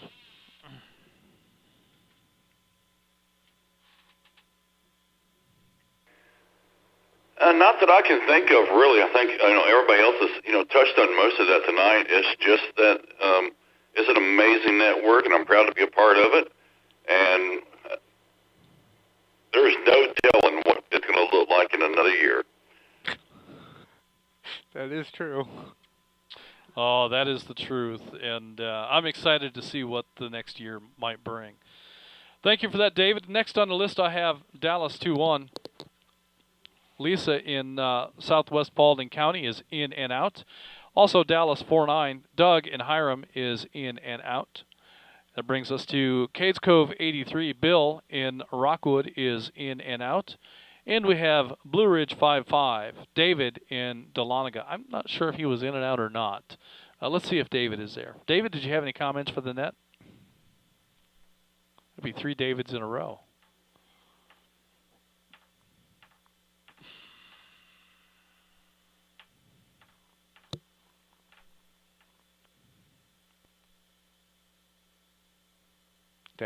That may not have even been right. I might have fat-fingered that.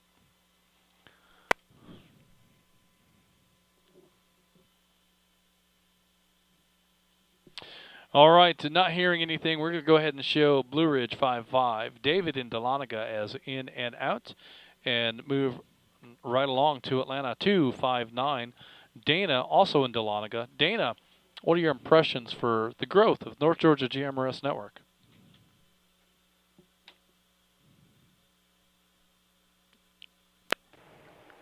Well, first and foremost, I would have to say I'm extremely proud to be a member and to see the substantial growth that has been happening.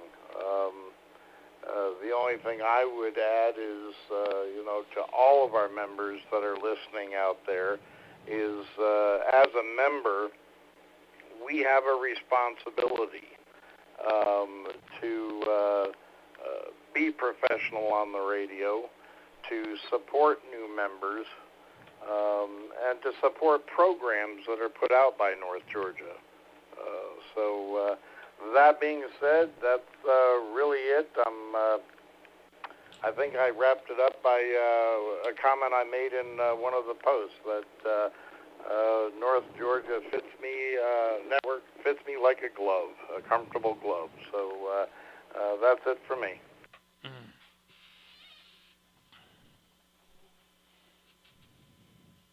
Well, very well said, Dana, and thank you for those comments. I really appreciate the attitude of a responsibility to kind of give back to the network and to communicate in clear and concise manner and try to be.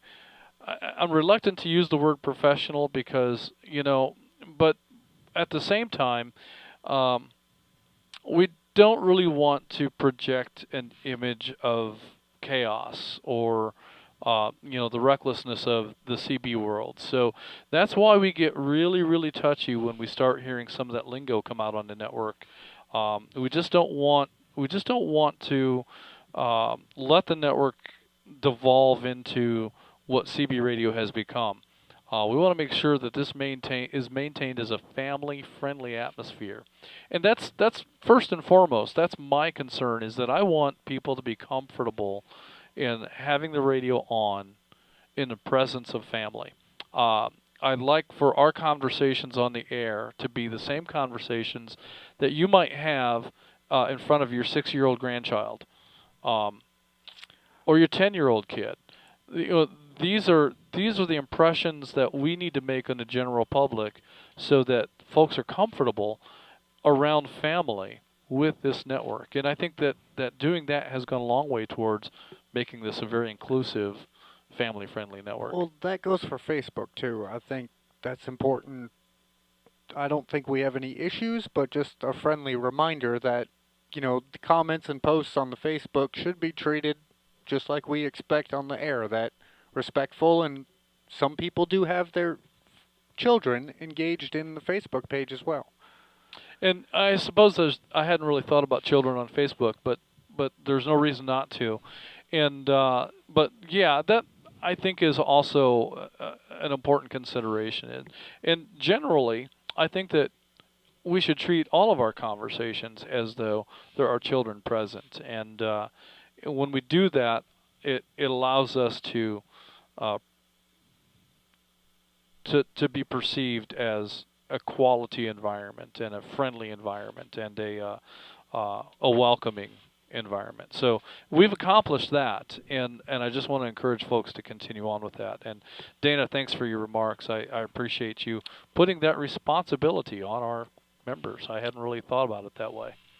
Well, that's why I didn't let him stay in and out. I knew he would have something good for us. Very good. Good call. All right. Dana, did you have anything you'd like to finish up with?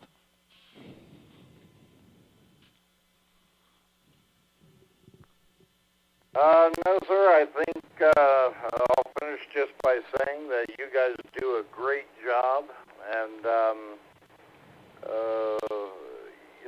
the atmosphere, put it this way, is I enjoy listening to it.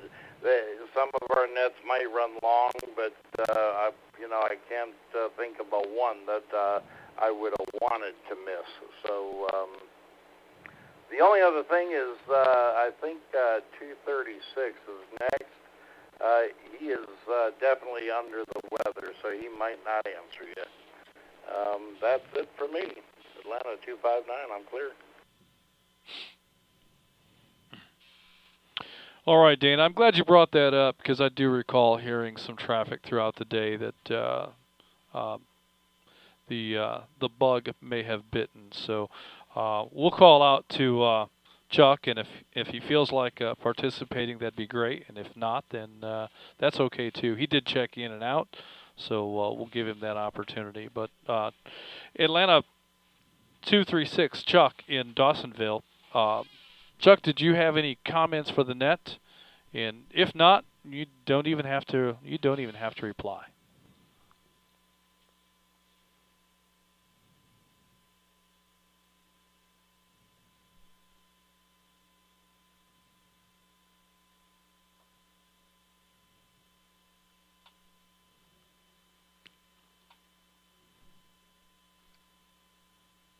He's probably in bed. All right, we're going to go ahead and show Atlanta 236 Chuck as in and out, and move right along to Gainesville. 44 Joe in Cleveland, also in and out. That brings us next to Atlanta 403 Bobby at the Vortex without a vertex. That's correct. Bobby, do you have any comments for the net?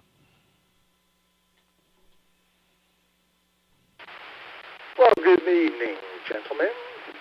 Yeah, I'd like to say, going into January, it'll be 8 years for me in this group, and I've had a great time in it. And this year there's been some growth. I've seen there's TAC numbers out there I haven't even talked to and don't even know yet, but it just keeps plugging along, and everybody's doing a great job with it. And we had a great turnout this week at our Northeast Bunch lunch up in Dahlonega, up there at Roosters, and that was a good time.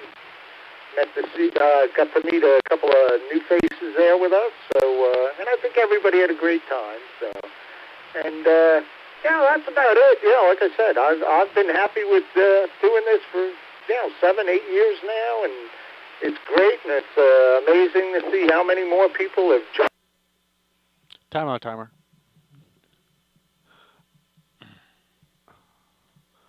think his timeout timer got me again. I'm not used to a radio with a timeout timer, so. Should find out who programmed the radio. Yeah, that's about it. I'll throw it back to you, Net Control.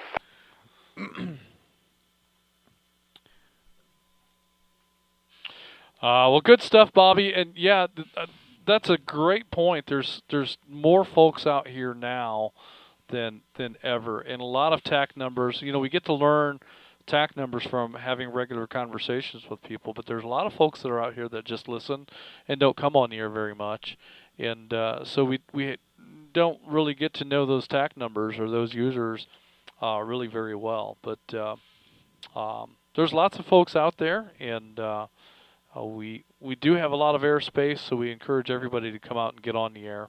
And it's one of the things, we've got this radio, and we have this repeater network. But if you're mic shy and you just never hit that PTT button, I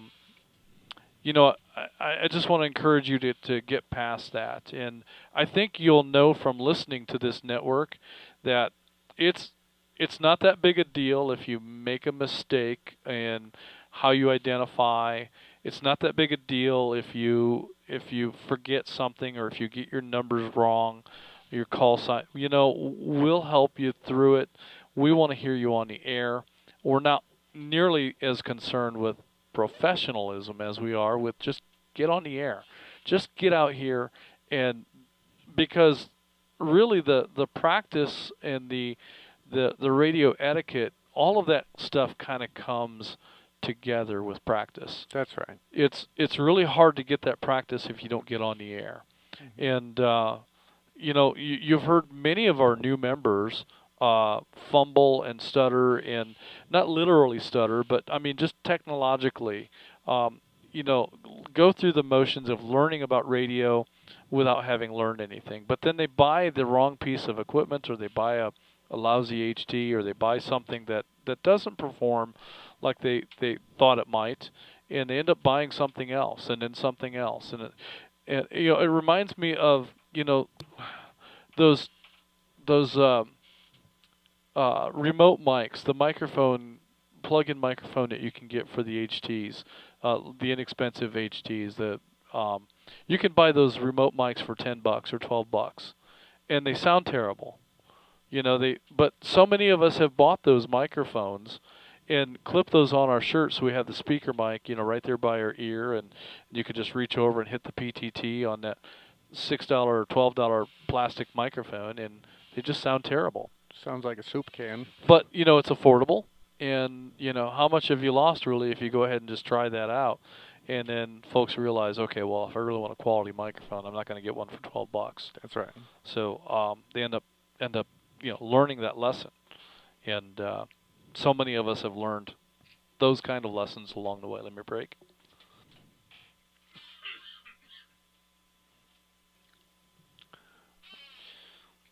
So that's a great point. Bobby, did you have anything else? Well, I got a question for him. Oh, okay. Now that he's been participating in the nets from the Vortex, will he be able to return to his normal duties now that it's been officially announced from the Vortex?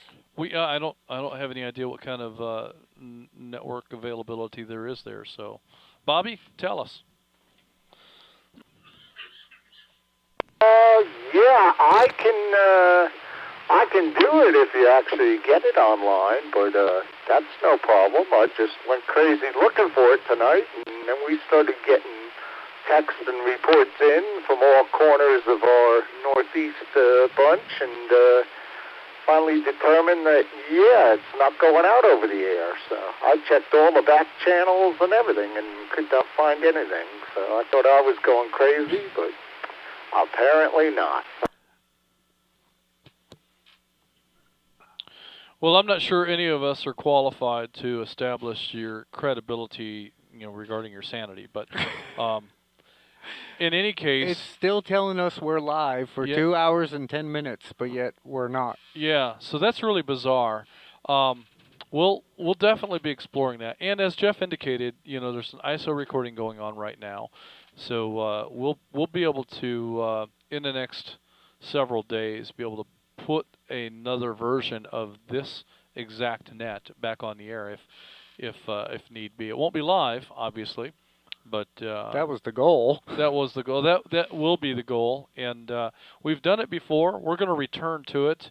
There may be some weeks when we, for various reasons, cannot go live, but we intend to regularly produce a live stream with each net. So we will get the bugs worked out of this. Absolutely, we will. So that'll be another opportunity to view and listen to the net. And for instance, if you're out of the area and you're outside of radio coverage, you can still watch and listen. We're not going to be able to take check-ins through the live stream, but well, I mean, even for Chuck's situation, feeling under the weather, he could pull it up on TV and watch it instead of sitting in the radio room in the chair if he wasn't feeling well. Excellent. Yes. So lots of opportunities. So we'll as we go through some of our growing pains here, and maybe this is a mistake on our part, but we think that we've got everything taken care of. But as Jeff has indicated, we do have a recording of this, so we'll be able to go back and edit that and produce that as another product for the live stream. So or for the YouTube channel would be the correct way to say that. So good stuff, Bobby, and excited to see what comes out of that. All right, where are we at? Next on the list, we have Chattanooga 3-0, Jonathan out of Hickson. Jonathan, do you have any comments or questions for the net regarding the growth of North Georgia GMRS this past year?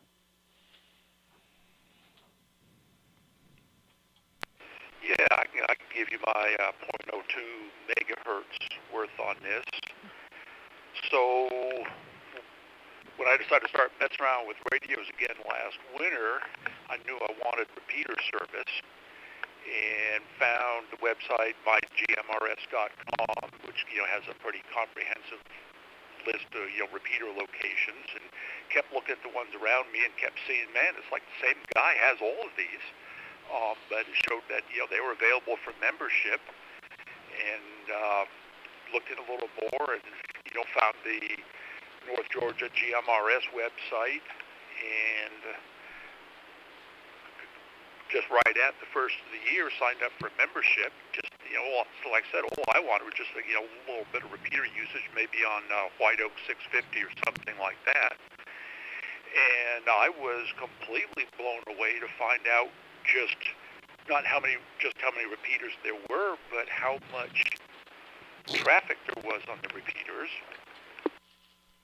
And I was also really surprised just how much, how many events, how much stuff was going on, not just people talking, but things happening, like the weekly nets. Back in March or so, I was thinking about storm spotter stuff, because I've been a spotter for quite a few years, and was looking on the Facebook page, and I saw it very explicitly stated on there that we do not allow storm spotters on this network. And I was like, well, that's kind of sad, but okay, it's their network, that's all right. They can do what they want. And lo and behold, 3 or 4 months later, we now have a storm spotter network on it. So I thought that was just, I thought that was a really neat thing just to see that turn around and see that growth there, right? And then in the over the course of the year, when I first became a member, it was showing several repeaters under construction, but not functioning. And so this year now we've got Georgetown 550, Ottawa 625, and Fort Mountain 700 have all gone up in the air and come online. I've seen the White Oak 650 go through a bunch of changes of, some pretty serious problems with it where it was not functioning, and then it was functioning, and the antenna got moved up a couple 100 feet higher on the tower, which has made it the premier repeater in this region for me getting on. And then Lookout came online and got moved up and came offline, and it's getting worked on. Break. And just seeing the amount of activity, you see a report that one of the repeaters is down, and 2 weeks later it's fixed and back up. Or that, oh yeah, this repeater needs to have new coax installed. Well, I've priced some of that repeater quality coax. And a couple hundred feet of that's a man's paycheck for a week. Yeah, there's a lot of work going on behind the scenes here that you never really, nobody's saying, oh, I went and did this or I did that, but you just suddenly realize, wow, so somebody out there is doing a lot of work. And, man, the people behind the scenes, thank you all, because it does not go unnoticed. Thank you.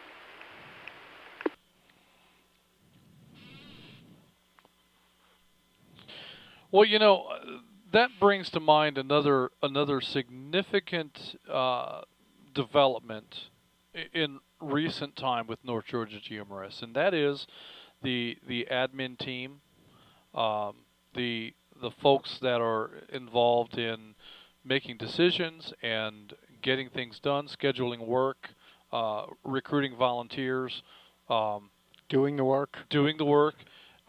Just this last week at Flagship, there was a significant amount of work that was done.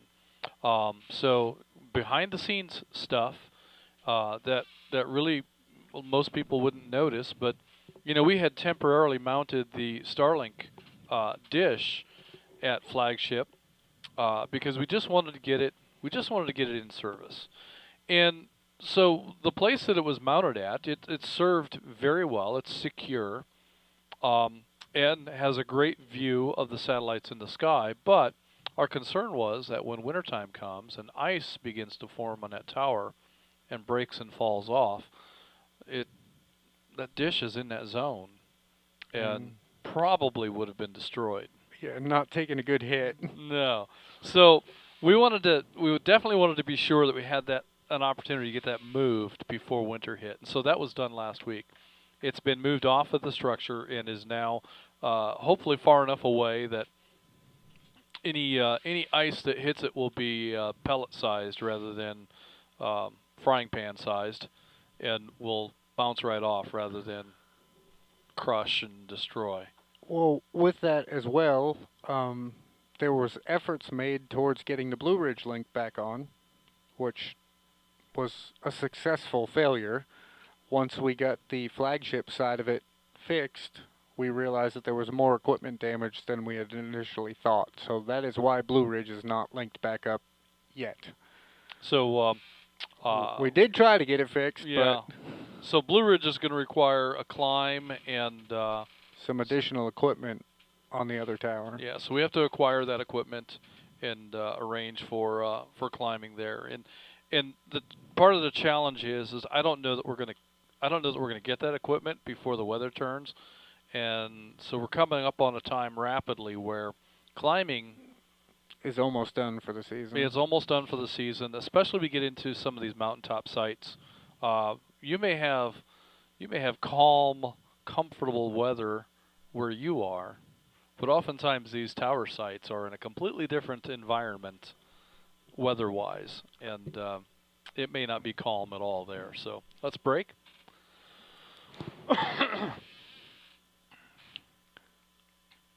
But yeah, I want to take advantage of this call and talk a little bit about this team that we have. Even in my professional career, it's uncommon to come across a group of people that work this well, this cohesively, in the same purpose, in the same direction, with the same goals, wanting to accomplish the same things at a level of excellence. And a lot of that is inspired by our very own Atlanta 6-0. Gary sets very high standards for the work that we do, and he has very high expectations. And it's quite a sense of accomplishment when we meet those expectations and work to fulfill those standards. And that's the foundation that this network was built on.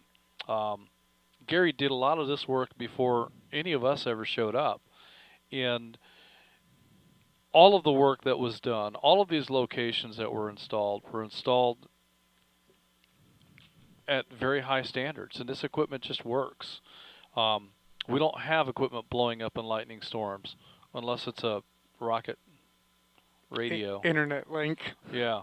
And that's equipment that's not really hardened for our environments that You know, we need to take a look at getting equipment that will survive in those conditions.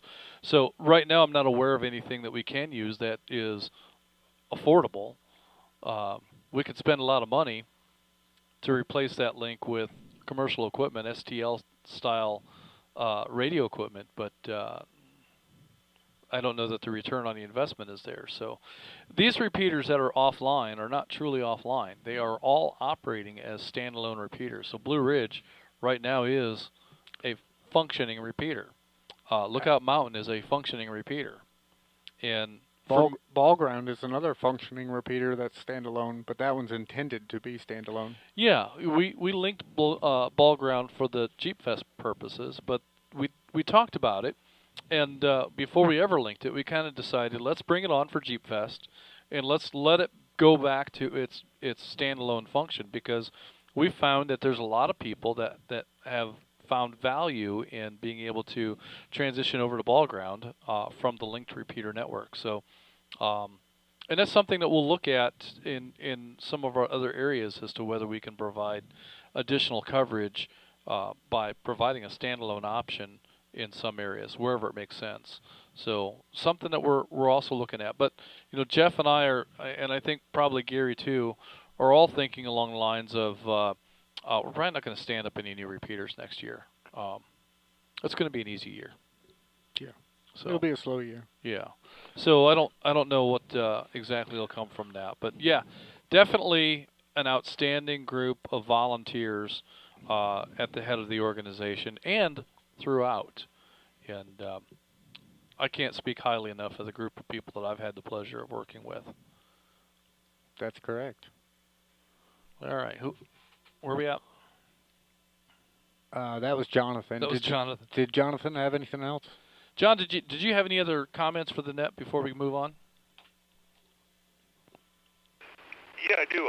Having spent a lot of years traveling for work and using CB radios, the free-for-all on the CB bands was always something where it just left a bad taste in my mouth, whether it's, you know, the attitudes, the language, you know, just one person trying to talk on 5 watts and there's somebody 2,000 miles away with 3,500 watts just walking all over everybody. Just that total free-for-all was always kind of disheartening. And the civility here on this network was that was a big attractor to me. It's like, wow, people are polite, they're respectful, they're thoughtful. It's like, this is the kind of place I want to be, and these are the kind of people I want to be around. So just everybody out there listening, I really appreciate hearing you all out there on the network. That's all I've got for tonight. Chattanooga 30 clear. Well, that's a great point, Jonathan, and I appreciate those comments very much. And yeah, I would echo that these are the people that I want to be around, that I want to have, you know, in my life. One of the lessons that I learned very early in life is that you are the people you surround yourself with, and so that's something you have to be very careful of. Is when you select the people that you want to be around. Is whether those are people that are a positive influence or otherwise. And I find within this network, a high number of people are people that I feel just being around these people makes me a better person. It influences me in a positive way and causes me to want to be better than I already am in personal and in professional ways. So that is one thing that's really, really powerful about this group and this network, and something that Julie and I noticed right away, that there were people here that we wanted to spend time with and be more like. And so, great observation. Thank you for that, Jonathan. With that, we're going to go ahead and move on to Atlanta, 1402. Todd in Sugar City. Todd, did you have any comments for the net?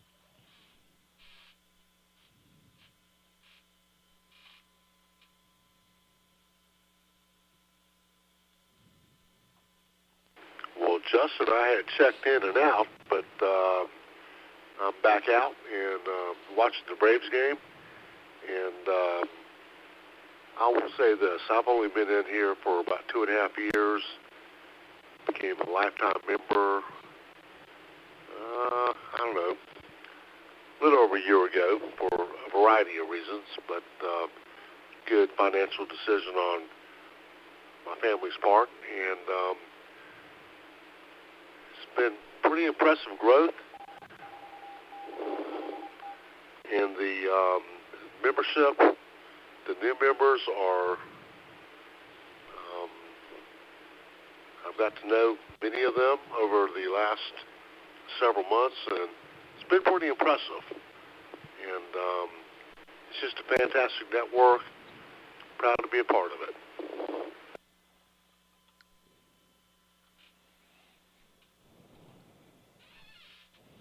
Yeah, I definitely agree, Todd. There are great people here and good people to be associated with and involved with, and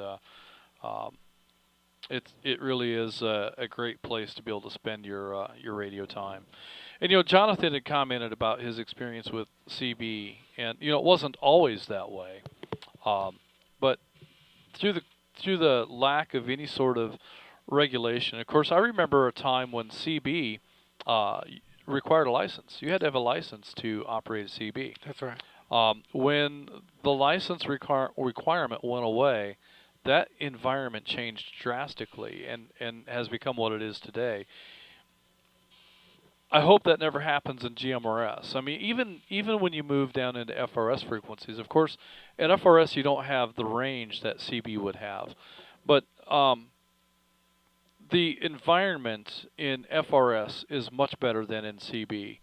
But my concern is that if we start bringing in any of those CB attitudes or lingo or any of that mentality, that we can quickly lose control of this and devolve into something unpleasant. And I hope that GMRS radio can always be a family-friendly radio medium, so that there is value in your membership and that you can share that value with your family. Good stuff, Todd. Did you have anything else?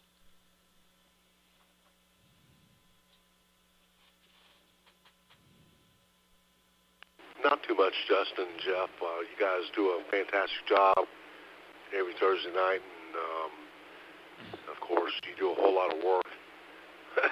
Not just on Thursday nights, on Saturdays and Sundays, a whole lot of times, and Monday through Fridays, a lot of times. But I will say this: your comment about the CB mentality and that kind of thing.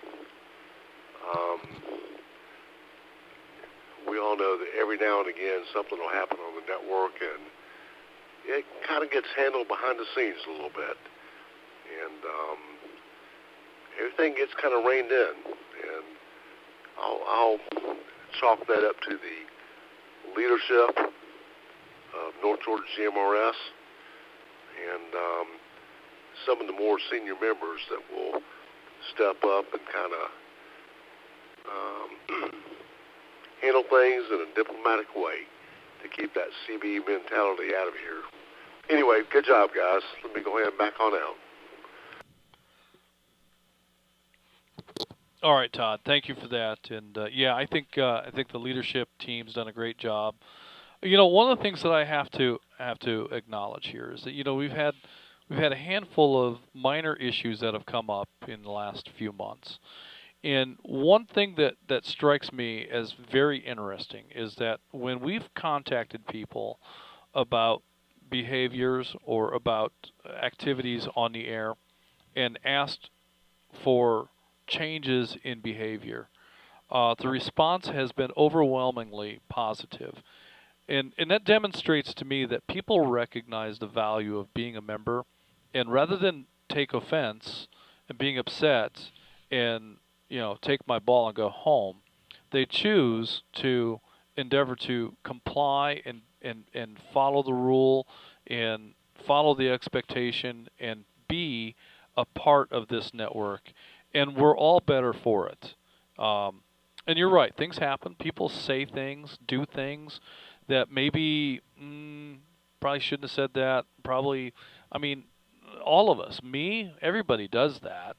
And So when something happens and an action needs to be taken, and people respond to that in a positive way, that lifts my heart in ways that I can't even describe. And I've seen that several times this year with several members. That's correct. So, and I've pointed that out to the leadership team that, let's cut a little slack here, because, we did have this issue, but when we addressed it, we saw a change in behavior, and that's powerful stuff. That really is, and I really appreciate that people recognize the value of this network and want to be a part of it enough that they're willing to change habits and change, their behavior on air. So good stuff, Todd.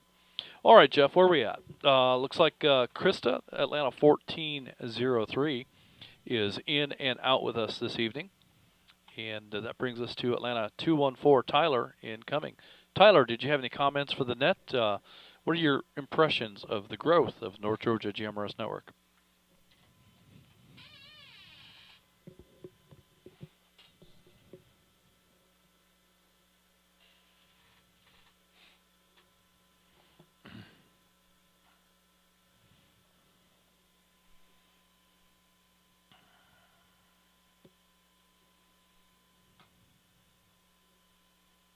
No, Tyler. All right.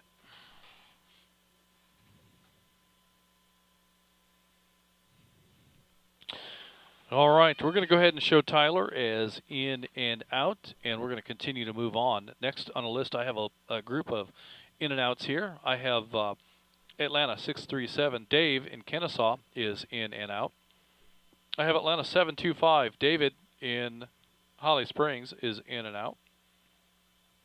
I have Atlanta 162, Larry in Chattanooga is in and out. I have Atlanta 707, Tom in Monroe is in and out. I have Gainesville 76, John in Gainesville is in and out.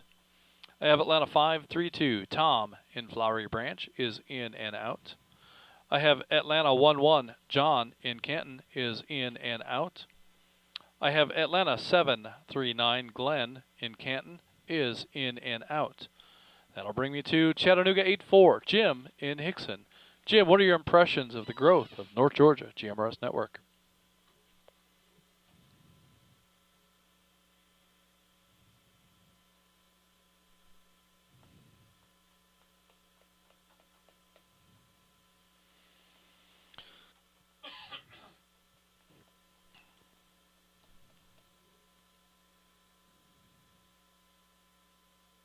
Maybe Jim was in and out.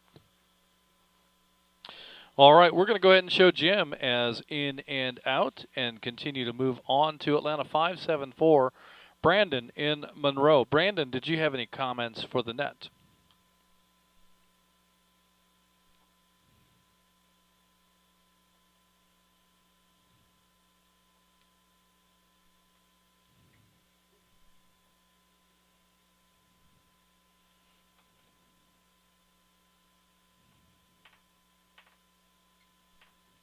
All right, we're going to go ahead and show Brandon as in and out as well. Chattanooga 100, Bob in Ringgold, you're next. But before we come to you, let me go ahead and acknowledge Atlanta 292, Derek in Rockmart, in and out. Chattanooga 95, Mike in Chattanooga is in and out. Cades Cove 80, Rocky in Rockwood, Eric is in and out tonight.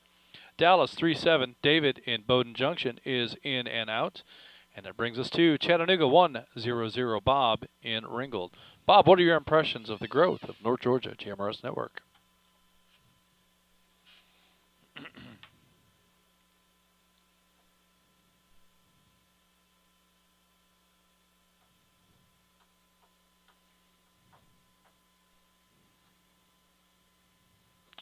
We seem to get this about this time of the night.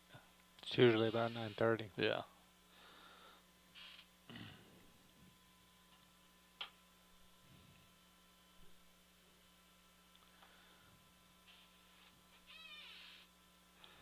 All right, our producer says that Bob is in and out, so we're going to show Bob as in and out and continue on.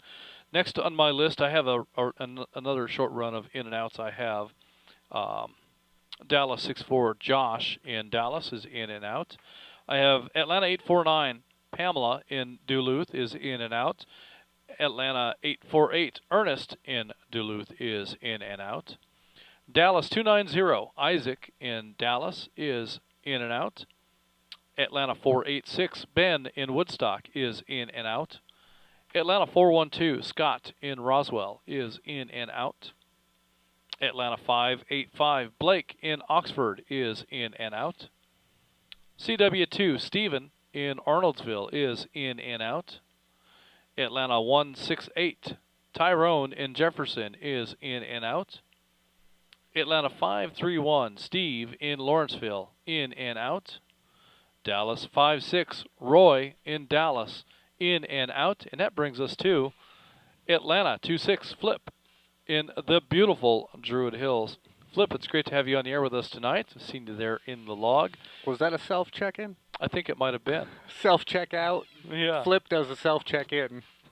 So we've got you in tonight, Flip, and let's hear your comments on the growth of North Georgia GMRS Network.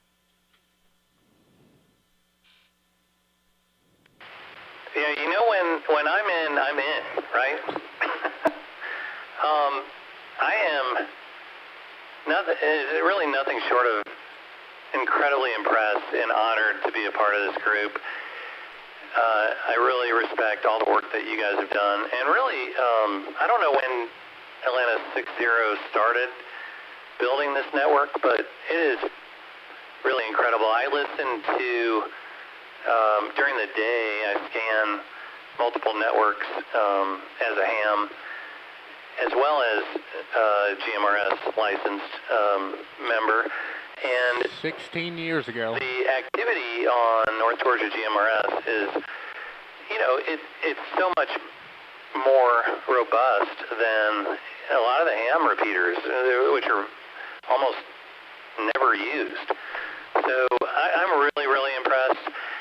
I do have a thought about the future. I'm really impressed with the north direction of everything, but I would love to see, I guess, a dream would be to see more of the southern Georgia / northern Florida build out be, you know, worked on in a little bit. But anyway, that's just my own thought.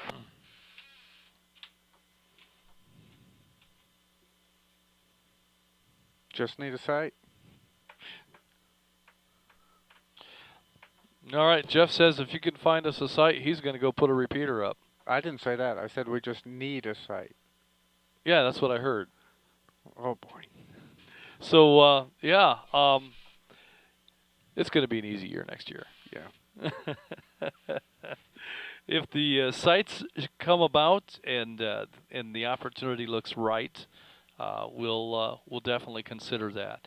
You know, there's and that's the challenge sometimes. Is there's all kinds of towers out there, but there has to be the right circumstance and the right sort of an invitation. It's not really sustainable for us to go and spend hundreds of dollars a month in rent for a site. We could do that, but our dues would have to reflect that, and that's not the direction that we want to go in. My hope is that we can continue to grow without having to make adjustments to dues, so that we can keep this affordable for families and for single users and you know, etc. We've got some folks on here that struggle with the dues, and rightly so. And you know, if that's the case, if we have people that are going to drop off the network because of the cost of being a member, we hope that you'll reach out to us and talk to us about it, because we do have some sponsorships that folks that will pay for extra memberships each year in order to keep some of the folks that are struggling on board. But growth is something that has always been a challenge, and yet surprising at where these opportunities come from. So if we can find the right sites and the right circumstances, we'll go where the opportunities take us. But your other comment with regard to activity on some of the repeaters, and when you take a look at the amateur radio world, most of these repeaters are standalone. And when you take a look back at North Georgia GMRS before the linking system was in place, most of our repeaters were standalone. So daily traffic on any of those repeaters back in those days was very typical to what you might find on an amateur repeater. Building a linked network of this nature has been the catalyst for crazy growth, and that's been, I think, part of the success story for North Georgia GMRS. And something I would encourage amateur radio groups to seek out. And what's cool about that is you don't necessarily have to build out a bunch of repeaters. You just have to build relationships.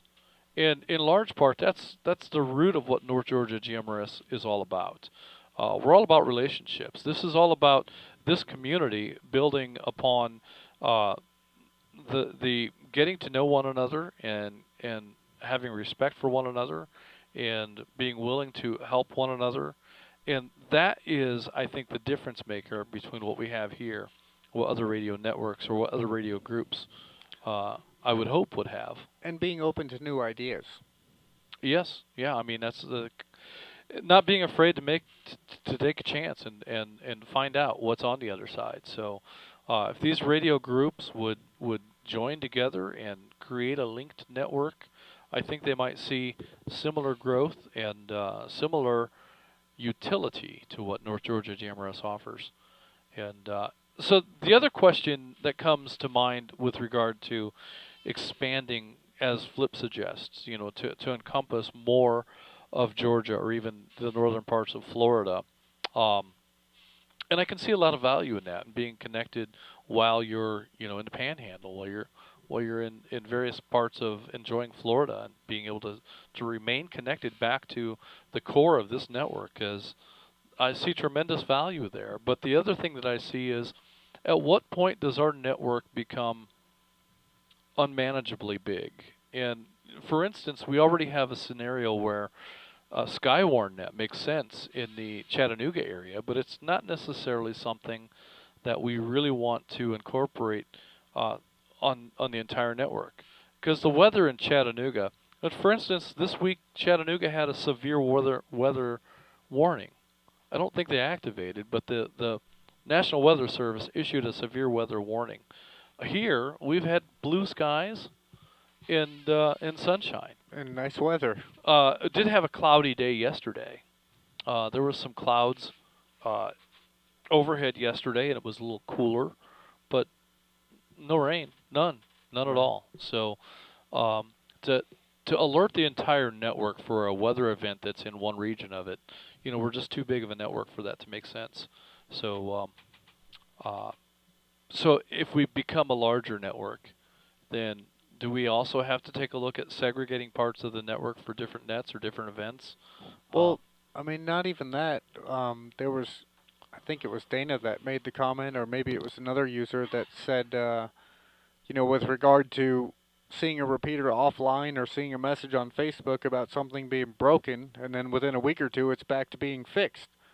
But if we start to go down to South Georgia and into Florida, that response time is going to increase to organize the crew and get down there to get the problem resolved, and could possibly even be multiple trips. One trip to go diagnose the problem, come back, regroup, gather materials, plan the crew, and go back and fix the problem. Yeah, I mean, you can take a lot of parts with you when you go down to address a problem with a repeater, but invariably you won't have the right part. Almost always. So, and the drive time does become an issue. It'd be cool if you could also recruit support, you know, from within that region, but I'm just not sure that we could really count on that. And but nonetheless, all of these things are always in the air and open for discussion and consideration. There's no closed door here. That's correct. So so good stuff, Flip. Glad to have you along tonight. Yeah, did you have any other comments for the net?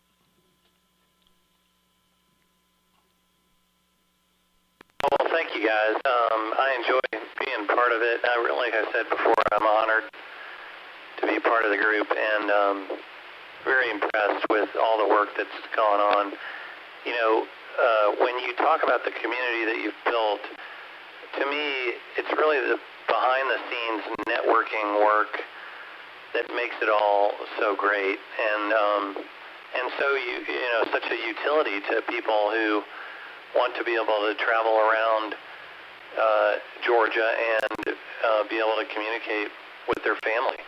So thank you, and my hat's off to you all, and appreciate what you've done. Thank you all. Have a good night. Atlanta 26. Very good stuff. Well, thank you, Flip, for acknowledging all of that. And I think, you know, speaking as one of the volunteers in this group, this is it's hard work, it's challenging work, but it's a heck of a lot of fun. We're having a great time producing this program each week, and engaged in the various projects, and being able to spend time with some fantastic people.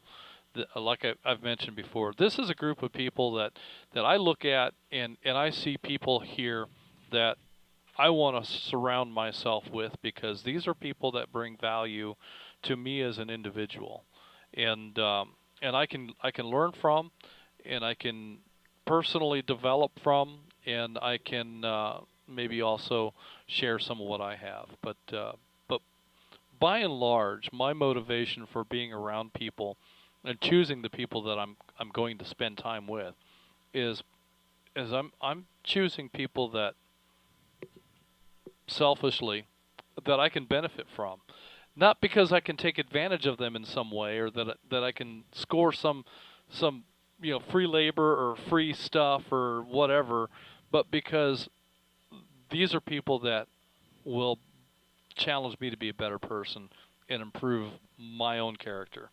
So, and that's what I find in North Georgia GMRS Network. That's the kind of people that I find around here. Well, something else too that Flip touched on but kind of sparked my memory was last week specifically, we had somebody post a Facebook post asking if there was ever any thought of a live stream for the net. Oh. And Justin and I were kind of laughing and chuckling to ourselves, approving the post on Facebook, because we absolutely have been working on this, and unfortunately the rollout didn't go as planned, but that was cool to us that we were one step ahead of what people were already asking for. So that kind of brought a chuckle to us that, yes, that's something we put a lot of time and effort into, and obviously something that people wanted. Yeah. And we were ready to roll it out and have a technology glitch on day one. And it's not a brand new concept. We've done this before. The first live stream was an iPhone on Facebook Live. I don't know, 3-4 years ago, and it was Julie was the net controller, and it was really focused on just, you know, another way for people to engage in the net at that time, and it was very poorly done. It was just an iPhone, you know. There was no production work to it at all. But yeah, we've been doing this for quite a while, but we haven't done it for the last 2 years. The studio had to be dismantled and moved, and we operated out of a temporary studio, which was really just a bedroom. And in that space, it was a small room. Let me break. It was a small room, and there was actually a bed that was standing up against one of the walls. And so it just wasn't really conducive to producing any sort of a live stream. And then we had to dismantle that studio and operate. We've operated off of Studio G for a year, more or less. And at my place, when we work off Studio C, the internet is not conducive to a live stream at my house, so we could have implemented it at Studio C, but it would have just been horrible bandwidth issues. Yeah, and it would not have played well. So here we are now with an opportunity and the resources and time And this has taken a considerable investment in time and putting together, pulling all this stuff out of the boxes, making sure things still work the way that we expect, finding that, okay, we needed to buy some additional equipment to cabling and hard drives and SD cards. Yeah, just some accessory kind of stuff. Finding that we have a camera that is sort of broken but will work under the right conditions. And then researching to find out what's the nature of that. Okay, well, it's a common problem with these cameras. It's expensive to fix. It is fixable. The camera will work for us under the conditions we're using it in right now, but it's no good as a camcorder. Right, it won't record. So, and that's fine. We don't need it to. We can do the recording with the switcher. So, but yeah, a lot of time and effort has gone into making the live stream come back again. And Jeff has invested a tremendous amount of time researching, studying. He's taken courses online to learn how to do some of the video production stuff. And so this is what you get. You get this polished.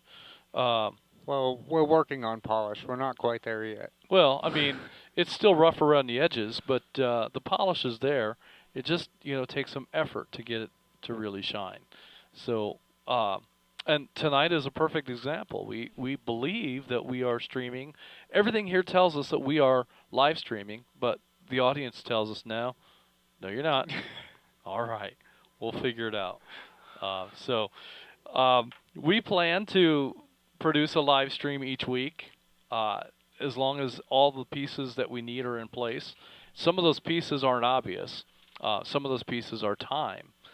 Some of those pieces are location. It's our hope that we'll do some remote operating from Studio Vanguard. And so if we're remote, we might not have the kind of bandwidth that we need to do a live stream. Hopefully Starlink will provide that. Maybe it won't.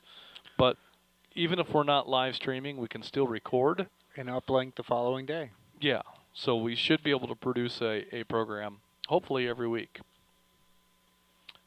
There's always going to be the reason why we can't. But that hopefully will be the exception, not the rule. Right. Yeah. So it's my hope that we'll have a good number of products each year.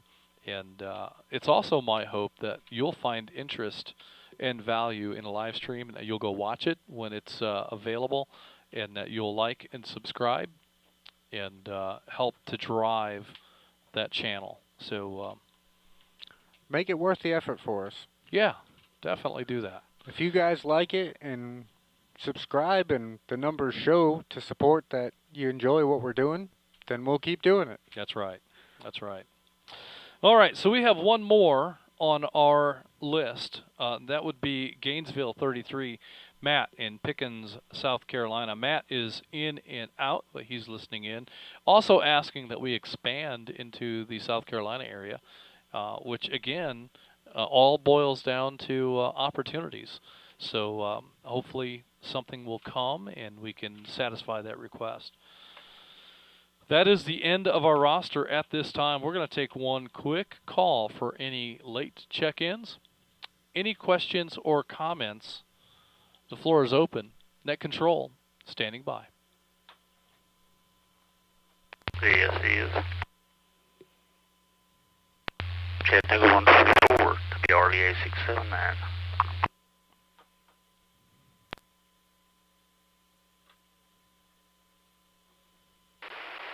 This is Cat 179, WRXI 177. 877.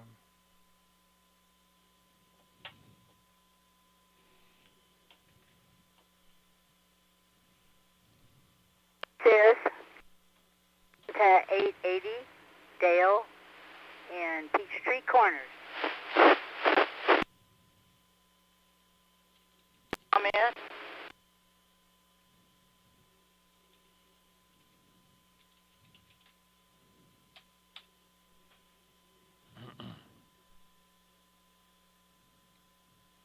I'm pretty sure that comment's Pamela.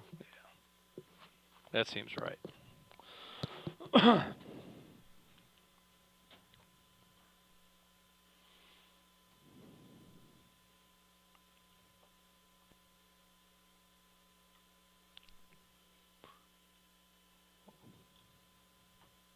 Three in a comment, and we're out. All right. All right. Wanted to leave a nice long pause there to be sure we got everybody, and I believe we did. So we have Chattanooga 144 Jerome and Rocky Faces in with us tonight. Also, I heard Chattanooga 179 Brett in Chattanooga is in with us this evening. And we heard Atlanta 880 Dale in Norcross. She said Peachtree Corners. That's right. Peachtree Corners is in with us this evening. And we heard a comment in there. We believe that was Atlanta 849. Let's go to that comment first. Was that correct? 849?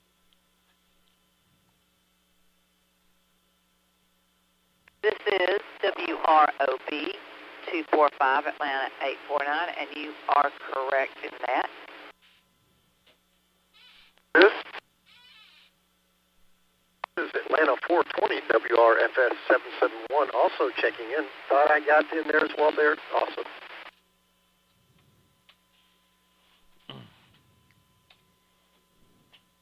All right, William. WRYR 485, checking in. You stepped on his tag number. WRYR 485. CW2 with a comment. WRAS 515, Atlanta 911, Cassandra and Ackworth. They're going way too fast.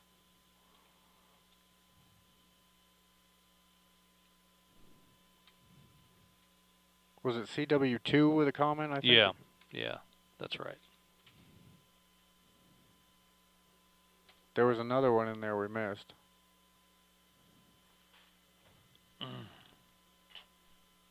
All right. We got a couple of check-ins that snuck in here. We have Atlanta 420 William in Roswell. We've got you in here tonight.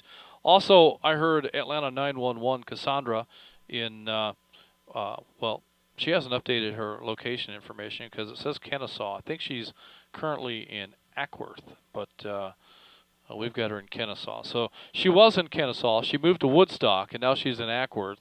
So it's time to update your information on Twice. That. Yeah, twice. Send an email They have to be in chronological order. Yeah, you have to update the information twice. So send an email to Gary at NGGMRS.org with your updated membership information, and we'll see if we can get that fixed in the roster. Also, if you have recently become an amateur, have tested and received an amateur radio license, send that email to Gary at NGGMRS.org, and let us know what your call sign is so that we can add that to our collection of North Georgia GMRS members who are also amateurs. It's a number we like to keep track of, and so it's a meaningful thing for us if you'll update us with that information. So also there was a WRYR 485. We missed the TAC number. You were checking in just as I was keying up, and so we missed that TAC number. And Pamela, stand by here for just a minute while we sort all this out.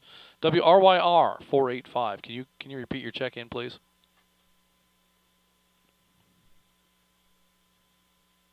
Atlanta 605.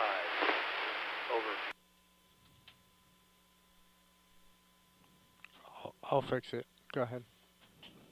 All right. We have Atlanta 605 Michael incoming in the log tonight. And so, all right, we've made some corrections there. So I want to go to these comments here first. We have Pamela, Atlanta 849 with a comment. Go ahead with your comment, Pamela. Okay, guys, thank you for giving me the chance to speak. I think I'm trying to make sure I'm closest to the microphone. Does this sound okay?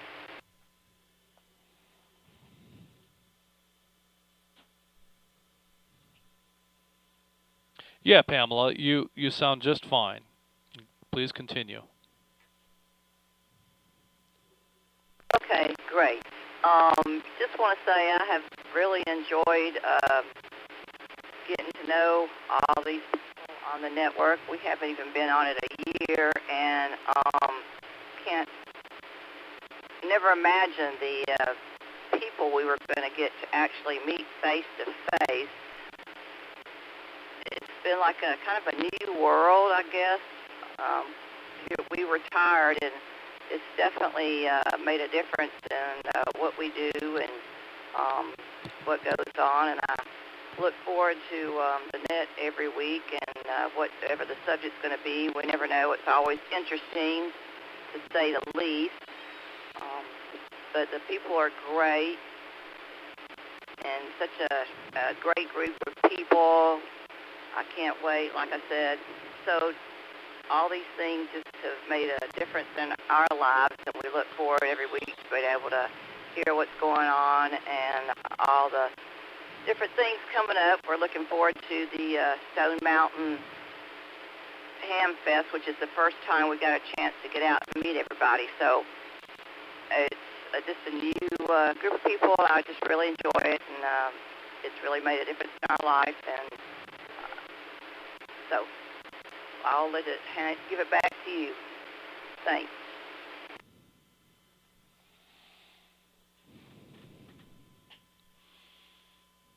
All right, Pamela. Well, yeah, I have always been impressed with the folks, and it's always a lot of fun to meet folks face to face. And so that's one of the things we enjoy the most about Stone Mountain Ham Fest, is a chance to put faces with voices and with TAC numbers, and a chance to meet folks in person. And one of the things that I've always enjoyed about that particular location, that particular Ham Fest. But speaking of Ham Fest, we've also got the Chattanooga Ham Fest coming up here in just about 3 weeks. So we're looking forward to being on the grounds at the Chattanooga Ham Fest. We'll be following up shortly after Chattanooga Ham Fest with the Stone Mountain Ham Fest. And I think is that the last thing we have scheduled for the year? I think so. Yeah, so we'll be coming until up on... it isn't. Right. Well, but I mean, after the Stone Mountain Ham Fest, we'll have Thanksgiving coming up. We'll have Christmas coming up shortly after that. So, we do focus on family in this network. And so these are holidays that are very family-oriented. And we if those holidays fall on Thursday nights, I haven't looked yet to see if they do or not, but if they do, we traditionally do not hold a net on the holiday. Well, I can guarantee you Thanksgiving will fall on a Thursday. It probably does. So there won't be a net on Thanksgiving. We just, that's time that we need to spend with our families, and not necessarily on our on-air family. So we can miss a week for that net. And then Christmas is a Monday this year. Okay, so we'll probably hold a net for Christmas. Now, another net that we've had on and off through the years with mixed success, and I always wonder every year, should I do it or should I not? We've tried to do the New Year's Eve net, like I say, with mixed success. We usually get 10 or 15 check-ins for that net, but we'll see how things play out as to whether we're going to do a New Year's Eve net this coming year. So with that, let's go ahead. CW2 has a comment. Let's go to that, and then we'll go to our late check-in. CW2, go ahead with your comment. Thank you, Justin. I wanted to go back to, I had a question about the early renewal you were talking about on membership. I presently have a bronze membership. I had a situation arise Tuesday where my wife really needed to get in touch with me over the radio, so next year I was planning on upgrading to a silver and going ahead and getting her a TAC number. My question is, if I early renew now and upgrade my membership, will she be covered for the remainder of this year as well as 24?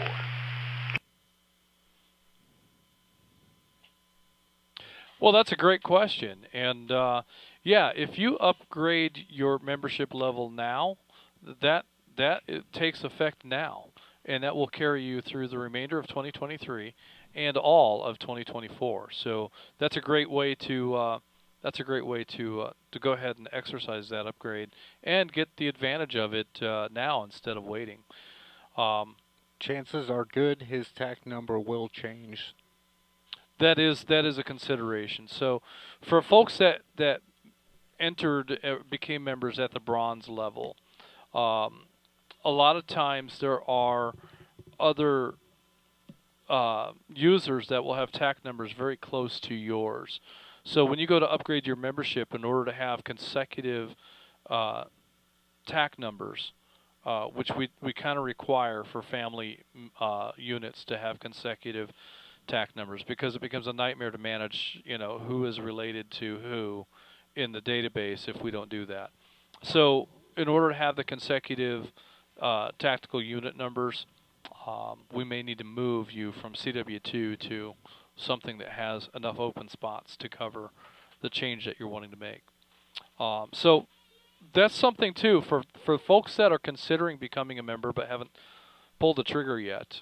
When you become a member of North Georgia GMRS and you fill out the form online, there are free form fields where you can add extra information. So one of the things that I would suggest that you add is that if you're becoming a bronze member, make a note that you also have, a wife, that you have a daughter, that you have a son, or that you have these 4 people that you might at some point add, and include their names. Just need a first name. And what we'll do is when we build out our database, we'll list all of those people, but we won't assign TAC numbers. We will, however, reserve those TAC numbers for future memberships. So if we know that those family members exist and might become members, we'll go ahead and make a reservation in TAC numbers so that you don't have to change if you choose to upgrade later. So something that would have been good to know before you became a bronze member, but for those that are looking at becoming members, hopefully that's good information. So yes, Steve, if you renew now, your wife will be covered under your upgraded membership for the remainder of this year and all of next. Any other questions?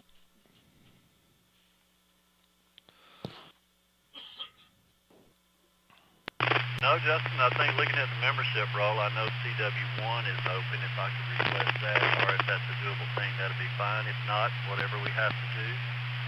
Thanks for the information, and I'll get on that renewal here in the next few days. Very rarely do we assign a 1. Very good. Glad to hear it, Steve, and thanks for the support of the network. That's what your membership does, is it continues to support and maintain this network. So thank you for that. All right, I'm going to move back into the roster here. We have Chattanooga 144, Jerome, and Rocky Face. Jerome, did you have any comments for the net? We're talking about the growth of North Georgia GMRS membership. Not membership, but the network. The whole. Yeah, all of it. The whole show. Yeah.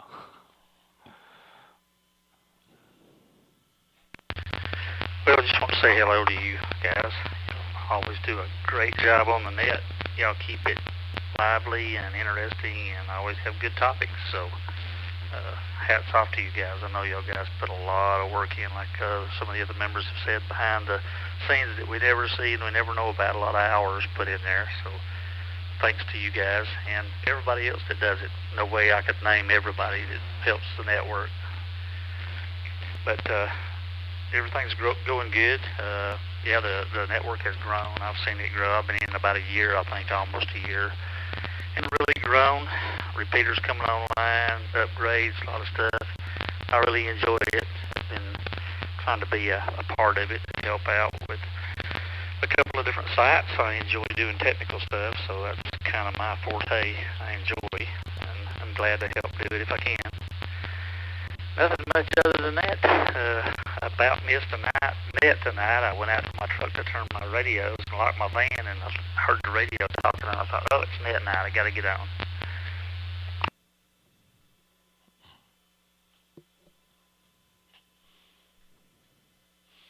Oh, yeah. Yeah, every once in a while Thursday comes around and I forget about the net too. But actually that hasn't happened for quite a while. But I do know what you mean.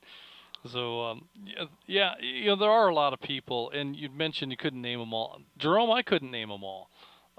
There's people that have contributed in ways that I don't even know about. So, sometimes those contributions, like for instance, this network has been around. Somebody commented about how long we've been at this. This network has been around since 2007. So, 16 years of family communications. And this network was built on the concept that, build it and they'll come. So Gary went out in search of seeking out these locations, these sites, developing the relationships, developing, a trust with the tower owners to be able to trade services or trade efforts at being able to locate on some of these sites. And demonstrating the value of what GMRS radio can offer to people that have no reason to give us anything. And Gary built that network and built those relationships over time and a career in the radio industry. And so North Georgia GMRS Network started in 2007. And here we are 16 years later, with this tremendous growth, and who knows what holds for the future. But we're very excited about being a part of this. Julie and I have been a part of this for about 6 years now, and we're just really happy to be on this team, to be a part of what Gary has built. And there were a lot of efforts that were made before Julie and I showed up. There were a lot of people that contributed to research and developing tower sites, and even the work.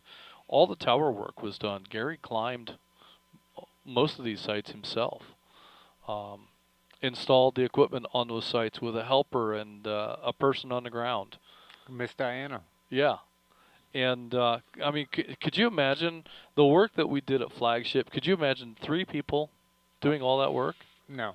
It was a huge lift. It was a huge job to clean Flagship up of all the junk that was on that tower when we got there. Broken antennas, heliacs that was hanging in the wind, that had been, just utterly destroyed by the wind. Just stuff that was a danger and an impediment to that really being a functional site. And really useless. It was scrap metal, essentially. Essentially. And the building was a lot of work, and for just a couple of people to do that work would have been tremendous.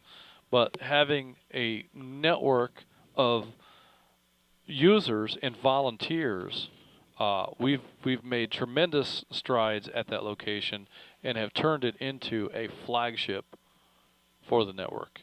Well, you mentioned it earlier in the program too, that there was, there's work parties that go on that people don't even know about, and Flagship is a good example of that. We spent a weekend up there just putting a roof on the building. Mm-hmm. Did that make any improvements to the radio coverage? Well, obviously not, but it was work that needed to be done for the network. So there's projects like that going on all the time. There's actually 5 layers of steel on that roof. That's right. And, hearing the stories about when they first put that site up and the first few years that that site was in operation, and the ice that came off that tower and through the roof, through a steel roof, and busted rafters underneath the steel. And you go inside and you can see where those rafters have been repaired. Holy cow, that must have been a massive piece of ice to A, be able to break through a steel roof, but B, to be able to just annihilate the wooden structure underneath that roof. So now, today, with 5 layers of steel, let me break.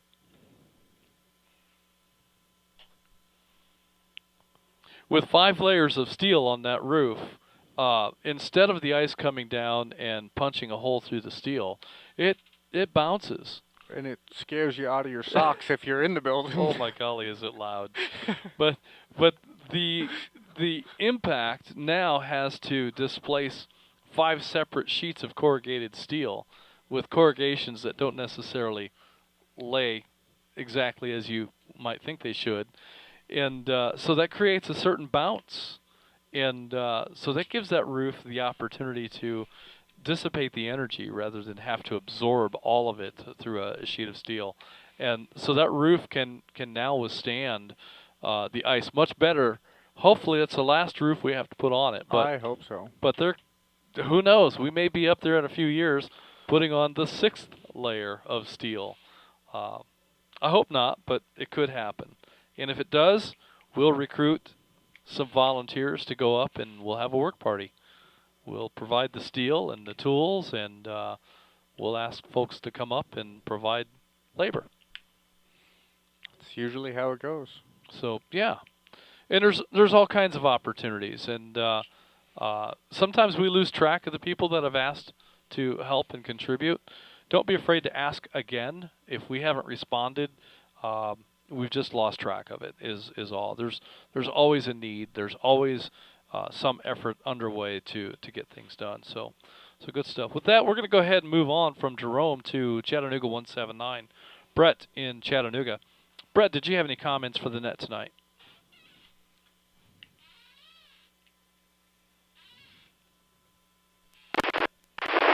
No, sir, other than glad it has grown, see it grow.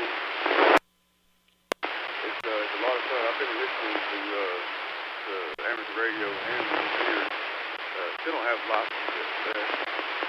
But hopefully I'll have my text soon. But yeah, it's really, really nice. This GMRS network grows like it is. A lot of fun and a lot of research. But back to the net.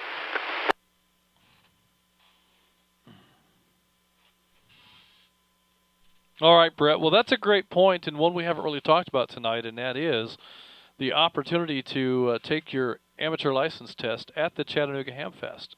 This is a great time to get started studying for your technician's license. The test will be offered on Saturday at, I believe, at 1 p.m. That would be, yes, Saturday, October 21st at 1. So if you're interested in becoming an amateur or upgrading your amateur license, come on up to the Chattanooga Hamfest with us and plan on sitting for that test at 1 o'clock on Saturday. And if this is your first time you've dipped your toes into that water, a great tool for studying for your amateur license is a free app that you can download on your phone called hamstudy.org. Hamstudy.org is a tool that will help you focus on the material that you need to learn the most, and it will show you the material that you've already shown mastery in less frequently, and focus on the stuff that you really do need to learn. You can take practice tests to kind of gauge your progress, but got about 3 weeks between now and the Chattanooga Hamfest. If you spend 15 to 30 minutes a day working on your amateur license studying, I'm confident you'll be in good form to be able to take that test. So thanks for that, Brett, and thanks for your comments. The growth has been fun, and glad to know that you've been listening to our network and to the amateur networks as well. It's good to hear. There's lots of material to hear, and we're not the only source for it. So thanks for pointing that out. All right, Brett, we're going to go ahead and keep right on moving. Next, we have Atlanta 880 Dale in Peachtree Corners. Dale, did you have any comments for the net tonight?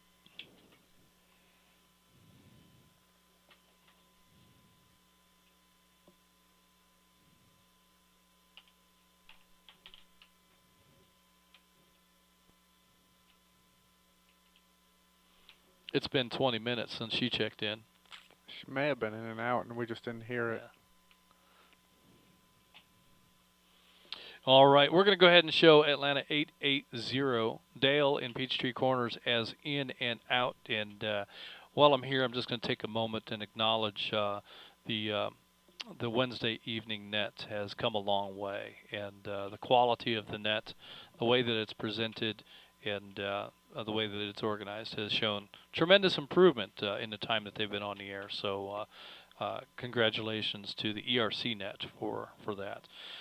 Next, I have Atlanta 420, William in Roswell. William, do you have any comments for the net?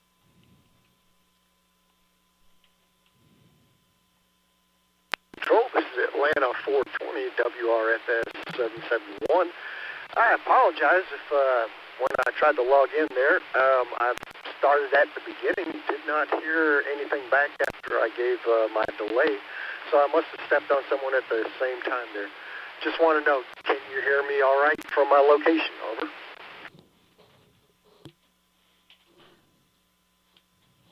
Yeah, William, your radio sounds just fine. Go ahead and continue. I appreciate that. My comment is, into the net here, is this network has been one of the best investments I think I've ever made. I became a lifetime member right from the beginning and has built some tremendous friendships and networking with people that have been of quality that has far exceeds any other organization that I've ever established myself with. So for that, I appreciate it. Gary and the North Georgia group, they're great stewards with our funds and updating new equipment, bringing other new things there. Let me take a break.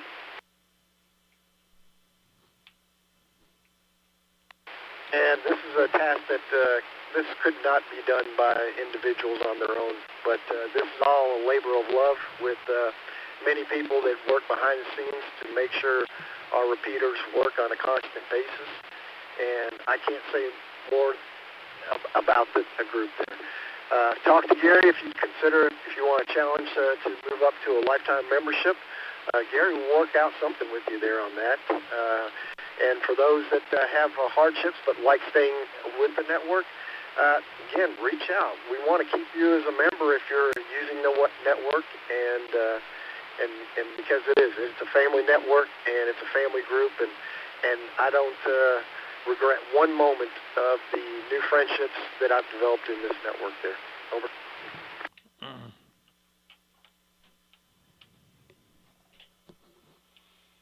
Yeah, good stuff, William. And yeah, the friendships and the people that we've met along the way, and the volunteers that contribute to the organization, and even the members. Everybody is a contributor here. So, you know, these are the tools that we've been able to use to continue to maintain and grow this network, and we love to hear that people think that we're doing good with the funds and that we're good stewards. That's a tremendous compliment, and I can't thank you enough for that sentiment. But the quality of the people is a kind of a recurring theme tonight, and we're just these are folks that you want to be around, folks that you want to engage with, and folks that can contribute to you in your personal development. And I've recognized that, and I think a lot of people, even unconsciously, recognize that as well. So, very good stuff. All right, thank you, William. With that, we're going to go ahead and move on. We have Atlanta 605, Michael, incoming. Michael, did you have any comments for the net tonight?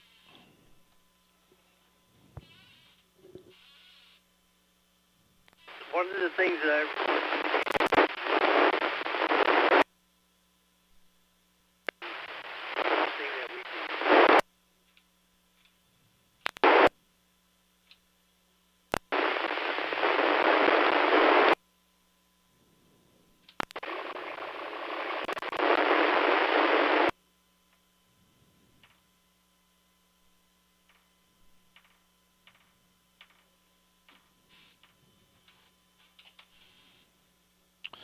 Well, Michael, unfortunately, that was just covered in noise.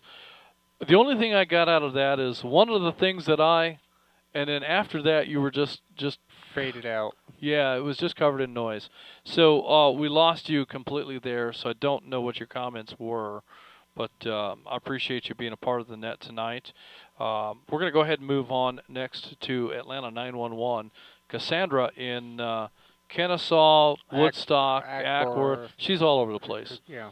Cassandra, do you have any comments for the net?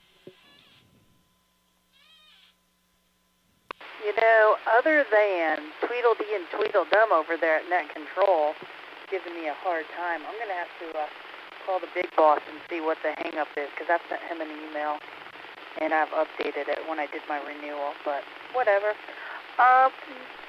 Let me break. I will say that I got forced into this radio thingy-de-bob-de-doo, and I was basically told, here, pay this, and come join us. And voluntold. And I agree with everybody. I've met some great people. Although I will say, New Year's Eve live stream did not go so well on the first attempt. Too many moving parts, too many different personalities, and yeah, it was a train wreck. But interesting. Met a lot of great people, learned a lot, still don't know much, and yeah, that's kind of my story. To the radio, that is.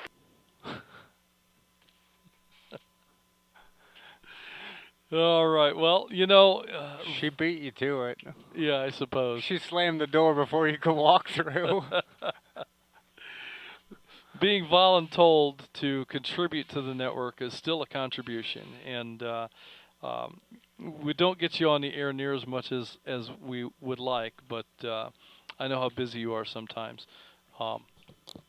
So I don't know. Maybe you'll have some free time on your hands with changing market conditions. We'll have to see what happens there. But in any case, we definitely appreciate your contributions, and the photography and some of the other things that you've been engaged in has been very, very cool. And we may have some opportunities for that drone of yours coming up. So you might want to get that thing out and polish it up and blow the dust, charge the batteries, and we'll let you know what your next assignment is. But it's been very good having you as a part of North Georgia GMRS, and yeah, for those of you that don't know Cassandra, she's just very knowledgeable, very active, very involved in everything. I don't know, she works at night because she's busy goofing off all day long, but it's not just wasting time goofing off. She's engaged in relationships, and that's what North Georgia GMRS is all about, is relationships. So, when we first came to Georgia, my wife and I were assigned a real estate agent to help us find a home, and we've never had to go shopping in a strange place for a new house before. We had all these ideas of what our next home was going to be, and I just don't know that any other realtor would have worked as hard at finding the house that Atlanta 911 worked in helping us find our house. As a real estate agent, we looked at homes for 8 to 10 hours a day for 5 days, 6 months before we were ready to move. And then when it was time to move, we did that same routine again. The hours that Cassandra invested in us finding a home were tremendous. And never seen somebody work so hard for somebody else.